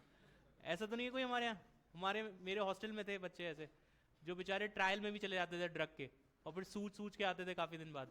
ड्रग के फोर्थ फेज के ट्रायल जब होते हैं तो वो लोग पैसे देते हैं, मतलब अगर आपको वॉलंटरी आप जाओगे तो आप ले लो उनका ड्रग, मतलब फिर वो रिस्पॉन्सेज पूछते हैं, तो हो सकता है वो आपको ड्रग भी देंगे भी, क्योंकि उसमें भी पॉजिटिव नेगेटिव होते हैं। जैसे अगर एक कमरे में आपको बंद कर दिया जाए और आपको बस वो पानी दे दें या सेलाइन दे दें बस इंजेक्शन से, तो आपको लगेगा आपको ड्रग लगा है, लेकिन साइकोलॉजिकल आपके दिमाग में है, तो वो भी पॉजिटिव नेगेटिव होते हैं। ड्रग ऐसे डायरेक्टली नहीं दिया जाता, लेकिन हो सकता है कि आपको साइड इफेक्ट भी आए, तो मेरे हॉस्टल में ऐसे बच्चे थे जो 5-5 हज़ार रुपये लेके ट्रायल में भी चले जाते थे और फिर पार्टी करते थे। फिर कभी कभी लेकिन साइड इफेक्ट आते थे, ऐसा भी नहीं है कि मज़े में है हमेशा। चलो तो वापस आते हैं, सेरेब्रल कॉर्टेक्स में क्या क्या होता है। सेरेब्रल कॉर्टेक्स में आपके पास एरियाज होते हैं, सेंसरी एरियाज, मोटर एरियाज और एसोसिएशन एरियाज। सेंसरी आपको पता है इन्वॉल्व होंगे किसको, इंफॉर्मेशन को लेने में। मोटर एरियाज ऐसे होंगे कि आपने डिसाइड कर लिया कि अब फर्दर क्या करना है। और एसोसिएशन एरियाज ऐसे हैं जो कॉम्प्लेक्स हैं और इनका फंक्शन होगा क्या, इंटरसेंसरी आपके एसोसिएशंस में, मेमोरी में और कम्युनिकेशन में। क्योंकि ये ऐसी कॉम्प्लेक्स प्रोसेस है जहां आपको अब डिसाइड करना है कि हमें क्या बोलना है, मेमोरी कंसोलिडेट करनी है, वो एक बहुत कॉम्प्लेक्स प्रोसेस है कि मेमोरी कैसे कंसोलिडेट होगी, वो स्लीप से भी रिलेट करती है। मतलब सबसे ब्रेन की सबसे इंटरेस्टिंग अगर मैं फिनोमेना आपको बताऊं तो एक मेमोरी कंसोलिडेशन और एक ड्रीम्स। ड्रीम्स का आपने देखा होगा कि बिल्कुल एकदम रियल आप देखते हो, परसेप्शन जो भी होता है। इनफैक्ट जो आप स्लीप वॉकिंग के कॉन्सेप्ट भी आपने सुने होंगे कि लोग जो है स्लीप वॉकिंग कर रहे हैं। आप सोचें पूरी बॉडी की मैकेनिज्म आपकी काम कर रही है और बस आपको ही नहीं पता है, और आप एक ड्रीम के अंदर चल रहे हो, ठीक है। तो वो बहुत इंटरेस्टिंग मैकेनिज्म है, एक पूरी एक फॉरेन ऑथर की बुक है उस पर बस ड्रीम्स पे और स्लीप के ऊपर। अगर उसको पढ़ेंगे तो मजा आ जाएगा बिल्कुल, ठीक है। तो ये तीन चीजें कहां से हो रही हैं, एसोसिएशन एरिया से हो रही हैं, ठीक है। तो सबसे ज्यादा कॉम्प्लेक्स है, वहीं आप डिसाइड करते हो कैसे कैसे मैकेनिज्म होती है। उसके बाद जो पार्ट बचता है, जैसे the inner part of the cerebral hemisphere, जो आपके पास ये हेमिस्फीयर है उसका जो इनर पार्ट होता है, और group of associated deep structures इस सेरेब्रल हेमिस्फीयर के, उनको हम बोलते हैं लिम्बिक सिस्टम। मतलब इसमें स्पेशली क्या इन्वॉल्व होता है, एमिग्डाला, हिप्पोकैम्पस, ये एक कॉम्प्लेक्स स्ट्रक्चर बनाते हैं जिसका नाम होता है लिम्बिक सिस्टम और लिम्बिक लोब। क्या नाम होता है, जैसे मतलब अगर ये सेरेब्रल हेमिस्फीयर है तो इसका डीप पार्ट ये हो गया। अगर ये सेरेब्रल हेमिस्फीयर है तो इस सेरेब्रल हेमिस्फीयर में क्या बोला जा रहा है, इसके जो डीप पार्ट है, अंदर वाले पार्ट है, उसमें कुछ स्ट्रक्चर है जिनका नाम है एमिग्डाला, हिप्पोकैम्पस। ये आपस में मिलकर एक कॉम्प्लेक्स स्ट्रक्चर बनाते हैं जिसका नाम होता है लिम्बिक सिस्टम और लिम्बिक लोब। ये स्पेशली अगर आप देखोगे it is involve in the regulation of sexual behaviour. Male में बहुत ज्यादा आता है लिबिडो का वो केस, इसमें ये ज्यादा होगा। Regulation of sexual behaviour, expression of emotional reaction, तो जो भी एक्साइटमेंट, प्लेजर, रेज, एंजाइटी जो आपके पास आती है, फियर आता है, मोटिवेशन आता है, वो कौन से रीजन से आता है, लिम्बिक रीजन और लिम्बिक लोब से। इज इट क्लियर और नॉट, क्या है ये डीप पोर्शन, जो सेरेब्रल कॉर्टेक्स का जो सबसे डीप वाला पार्ट है, और सम एसोसिएटेड एरियाज क्या बनाते हैं, लिम्बिक सिस्टम बनाते हैं, जो किस में इन्वॉल्व होता है, रेगुलेशन ऑफ सेक्सुअल बिहेवियर और आपके जितने भी इमोशनल रिएक्शंस हैं जिसमें एक्साइटमेंट, प्लेजर, रेज और फियर आ रहा है, वो सारे किससे कंट्रोल हो रहे हैं, याद रहेगा। स्पेशली अगर ये ऑप्शन आएगा तो आपको यही करना है। इन केस अगर ये नहीं मिलता है और सेरेब्रम दे रखा है तो क्या करेंगे, सेरेब्रम ऑप्ट करेंगे, ठीक है। अगर आपको सपोज ये ऑप्शन नहीं दिया और इनमें से ये फीचर दे दिया कि एक्साइटमेंट कहां से होता है बताओ, प्लेजर कहां से होता है, सेक्सुअल बिहेवियर कहां से कंट्रोल होता है, तो आप कौन से ऑप्शन के लिए जाओगे, सेरेब्रम के लिए जाओगे, ठीक है। लेकिन अगर स्पेशली उन्होंने पूछ लिया कौन सा सिस्टम है सेरेब्रम के अंदर बताइए, तो क्या होगा, लिम्बिक सिस्टम या लिम्बिक लोब। क्लियर हो गया बच्चे, आगे आ जाते हैं।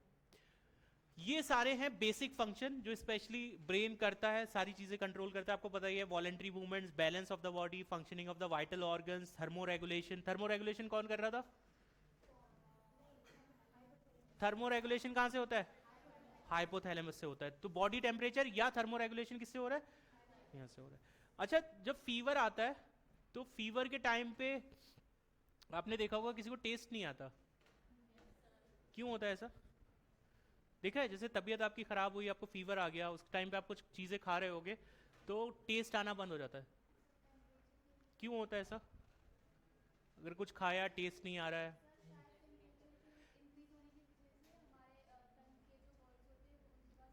तो मेनली देखो, अगर आपके पास जब टेम्परेचर बढ़ जाता है, आपको पता है सारे एंजाइम जो भी चीजें काम करते हैं वो बहुत स्पेसिफिक टेम्परेचर और पीएच पे काम करते हैं, ठीक है।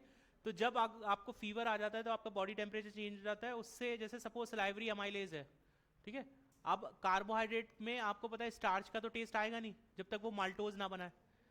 शुगर में आपको टेस्ट कहाँ से आता है, माल्टोज से आएगा ना।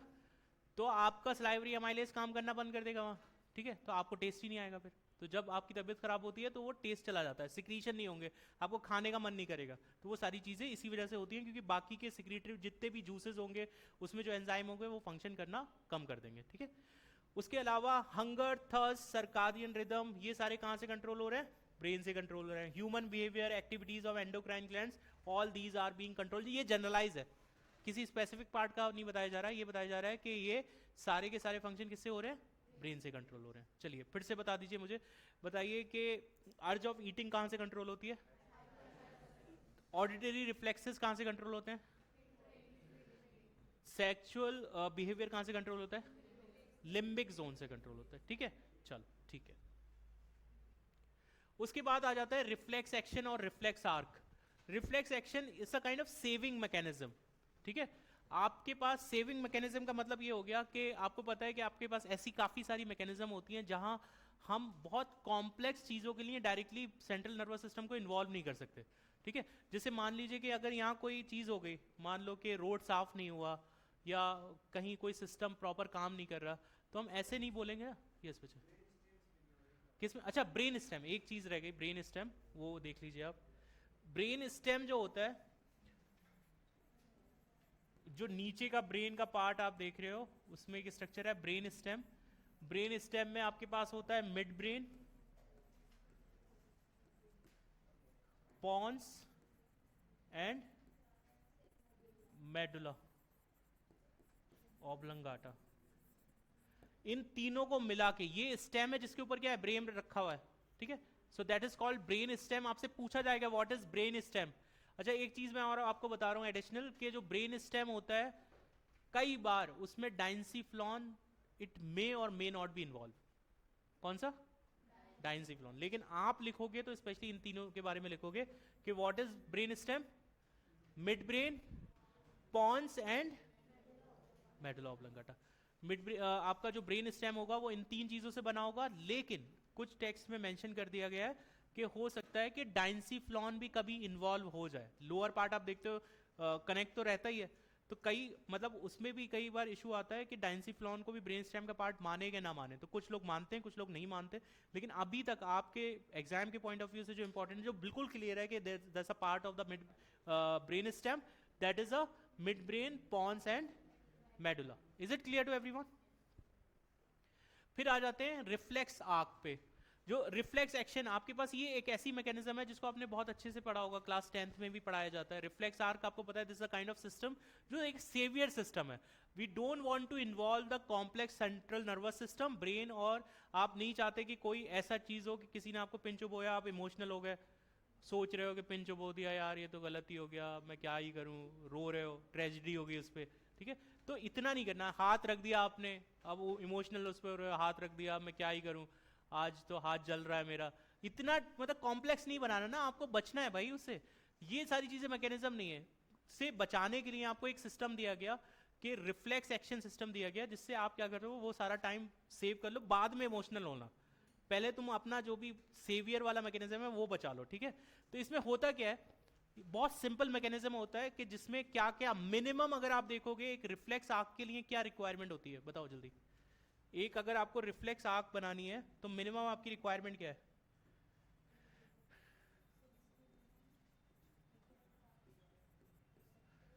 बताइए, एक रिफ्लेक्स आर्क की मिनिमम रिक्वायरमेंट क्या है? क्या क्या होता है अच्छा रिफ्लेक्स आर्क में, जल्दी बताइए. इसमें आपको क्या क्या दिख रहा है? ये कोई बंदा था जिसको आपने, जिसके घुटने फोड़ दिए, मतलब घुटने फोड़ दिए इन द सेंस वैसे नहीं कि आप उसको 3rd डिग्री दे रहे हो, उससे उगलवाना है, बता तूने कहाँ रखा है सामान, वो नहीं है. मतलब यहाँ आपकी जो ये पटेला वाला जो है, इस पे आप टच करोगे तो यहाँ टेंडन्स होते हैं जो आपके जो थाई मसल्स होते हैं उनको मूव कराते हैं. तो स्पेशली ये यहाँ इसलिए किया जाता है चेक करने के लिए. और आप क्या करते हो, फिर आप रिस्पॉन्स देते हो, आपका पैर जो है आगे बढ़ता है. ठीक है, तो आप पटेला पे जब इसको पे हिट करते हो, ये नहीं कि उसको घुटने फोड़ दो उसके. और ये हथौड़ा भी ऐसा नहीं होता, लोहे का होता है.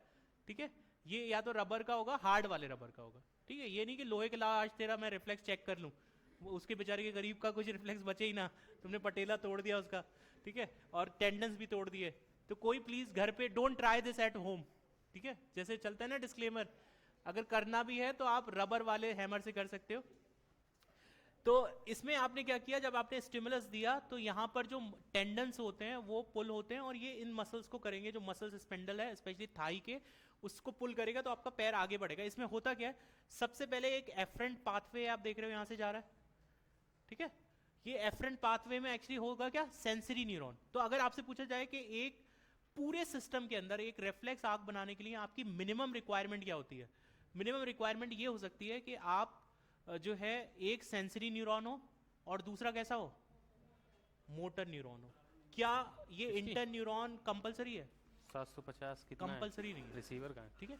कहीं हो सकता है, कहीं नहीं होता। इनफैक्ट ये जो डायग्राम भी दे रखा है, मैं सही बताऊं तो ये डायग्राम अगर एनसीईआरटी का डायग्राम है वैसे तो जो आपका नी जर्क वाला एक्सपेरिमेंट है उसमें तो इंटर न्यूरॉन इन्वॉल्व भी नहीं होता, ठीक है।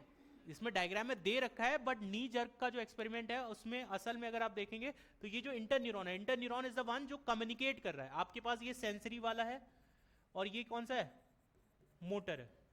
सेंसरी और मोटर ये कहां तक आ रहे हैं, स्पाइनल कॉर्ड में। आपको पता है ये जो आप बटरफ्लाई शेप्ड स्ट्रक्चर देख रहे हो, मतलब मेरे तो पूरे बचपन में मैं समझ ही नहीं पाया ये स्ट्रक्चर है क्या असल में, ये कौन सा जानवर बना दिया है, ठीक है। लेकिन तुम लोग ये समझ लो कि this is a part of spinal cord. Spinal cord के अंदर, अच्छा इसमें भी आपके दो पार्ट दिख रहे हैं, ग्रे मैटर और बाहर वाला पार्ट है व्हाइट मैटर, ठीक है। तो आपके पास ग्रे मैटर और व्हाइट मैटर क्या होता है, सारे पॉलिटिशियन कौन से कलर का कुर्ता पहनते हैं, व्हाइट मैटर। तो ब्रेन जो है आपका, वहां सबसे ज्यादा डिसीजन होते हैं। आप मुझे बताइए ब्रेन के अंदर ग्रे मैटर अंदर होगा, व्हाइट मैटर अंदर होगा, व्हाइट मैटर अंदर होगा, ग्रे मैटर अंदर होगा, व्हाइट मैटर अंदर होगा, ग्रे मैटर बाहर होगा। क्योंकि सारे नेता, क्या तुम्हें लगता है बाहर दिखेंगे? तुम पार्लियामेंट गए, सारे नेता बाहर खड़े बाउंड्री पे कि लाओ आओ तुम्हारा वेलकम करते हैं, और सारे जितने आर्मी पर्सनल हैं वो अंदर बैठे पार्लियामेंट के। तो आप याद रखिएगा जो डिसीजन मेकर्स हैं वो मेन जगह पे पार्लियामेंट के अंदर कहाँ बैठे होंगे, अंदर बैठे होंगे। तो एक चीज पूछा जाता है कि जो आपका जो ब्रेन वाला पार्ट है, जो सेंट्रल नर्वस सिस्टम में अगर हम देखेंगे तो उसके अंदर जो व्हाइट मैटर होता है वो अंदर होता है और ग्रे मैटर बाहर होता है। अब ये पहली बात, ग्रे मैटर व्हाइट मैटर है क्या, बताइए। ग्रे मैटर व्हाइट मैटर बताइए क्या होता है। आपके पास है एक ग्रे मैटर और एक है व्हाइट मैटर, बताइए what is grey matter, what is white matter, कौन बताएगा? जो भी बताएगा मैं उसके खाते में एक चॉकलेट लिख लूंगा। हाँ जल्दी जल्दी, कौन है वो? हाँ जल्दी, जो बताएगा उसका चॉकलेट मैं अपने खाते में लिख रहा हूँ उधार वाले में, और जब आपका बैच एंड होगा उससे पहले मैं एक चॉकलेट दूंगा, ठीक है। एक ऑलरेडी है, हाँ। साइटोन और एक्सॉन का बंडल होगा, एक तो ये आंसर हो गया। और कोई? राज, क्या बताया था सिमरन ने, जल्दी बताओ। चौधरी साहब, व्हाट डू यू थिंक, सोच रहे हो? अच्छा अच्छा ठीक। न्यूरॉन सेल का कॉन्सेंट्रेटेड पार्ट, अच्छा। एक न्यूरॉन के अंदर कौन कौन से पार्ट होते हैं पहले ये बताओ, बताओ क्या क्या होता है न्यूरॉन के अंदर। चौधरी साहब, न्यूरॉन में कौन कौन से पार्ट होते हैं बच्चे? न्यूरॉन में कौन कौन से पार्ट होते हैं? डेंड्राइट्स होते हैं, ठीक है। और सेल बॉडी, और होता है क्या, axon. So huge round of applause for Chaudhary साहब, सारा आंसर दे दिया उन्होंने, ठीक है। तो बच्चे होता क्या है, जो एक्सॉन होता है इसके ऊपर क्या होता है, माइलिनेशन। माइलिनेशन होता है नहीं होता है?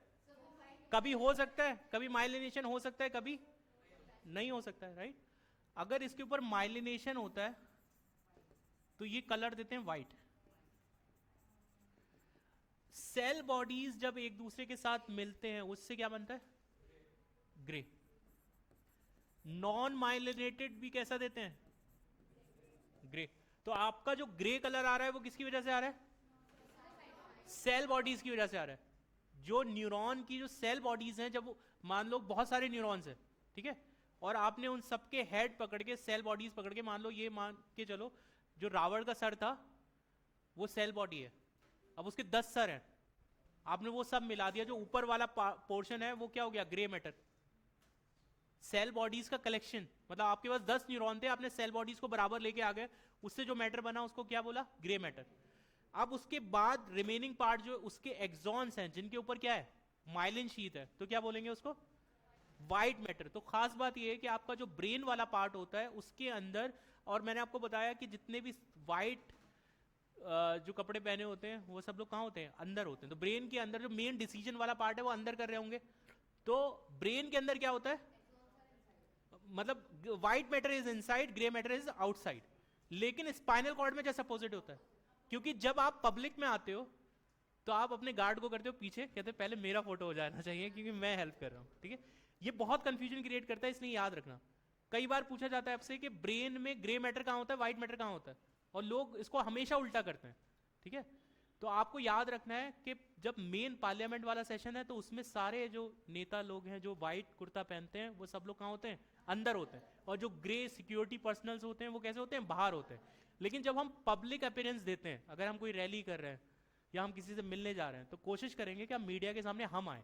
तो स्पाइनल कॉर्ड में आपने देखा होगा, ये अगर आप स्पाइनल कॉर्ड देखोगे तो स्पाइनल कॉर्ड में ये वाला पोर्शन आप देख रहे हो, ये कैसा है, this is a white matter, और जो अंदर वाला ये बटरफ्लाई शेप देख रहे हो, that is what, that is a grey matter, right. तो ये दोनों का कॉम्बिनेशन है, उससे ही आपको क्या बनता है। अच्छा, मैंने बोला रिफ्लेक्स आर्क दो चीजों से मिलकर बनता है मिनिमम, सेंसरी और मोटर न्यूरॉन। सेंसरी को क्या बोलते हो, एफरेंट, और मोटर को क्या बोल सकते हैं, इफरेंट, राइट। इसके अलावा इसमें एक और चीज होती है इंटर न्यूरॉन। मतलब वैसे तो 3 चीजें आप मिनिमम दिखाते हो, दिस इज मिनिमम रिक्वायरमेंट, की एक सेंसरी न्यूरॉन होगा, मतलब इधर से मैं इंफॉर्मेशन लेके गया, फिर मैंने एक मीडिएटर को दी और फिर वो इंफॉर्मेशन अगली पास ऑन हो गई थ्रू मोटर न्यूरॉन। लेकिन ऐसा भी हो सकता है कि कई जगह आपके पास इंटरमीडिएटरी जो इंटर न्यूरॉन है वो ना हो, राइट। तो this can also happen, right. तो ये, लेकिन अगर आपसे पूछा जाए कि मिनिमम रिक्वायरमेंट क्या होती है, तो वो सेंसरी और मोटर से भी काम चल सकता है, क्योंकि रिफ्लेक्स आर्क वाला जो आप अभी एग्जांपल देख रहे हो इसमें तो इंटरन्यूरॉन होता भी नहीं है, लेकिन एनसीईआरटी ने दिखा रखा है तो दैट्स फाइन। वो तो होली बुक है, हम उसकी बात को नहीं कह सकते ना। इसमें इन्होंने मेंशन किया है बच्चे, ये एनसीईआरटी का डायग्राम,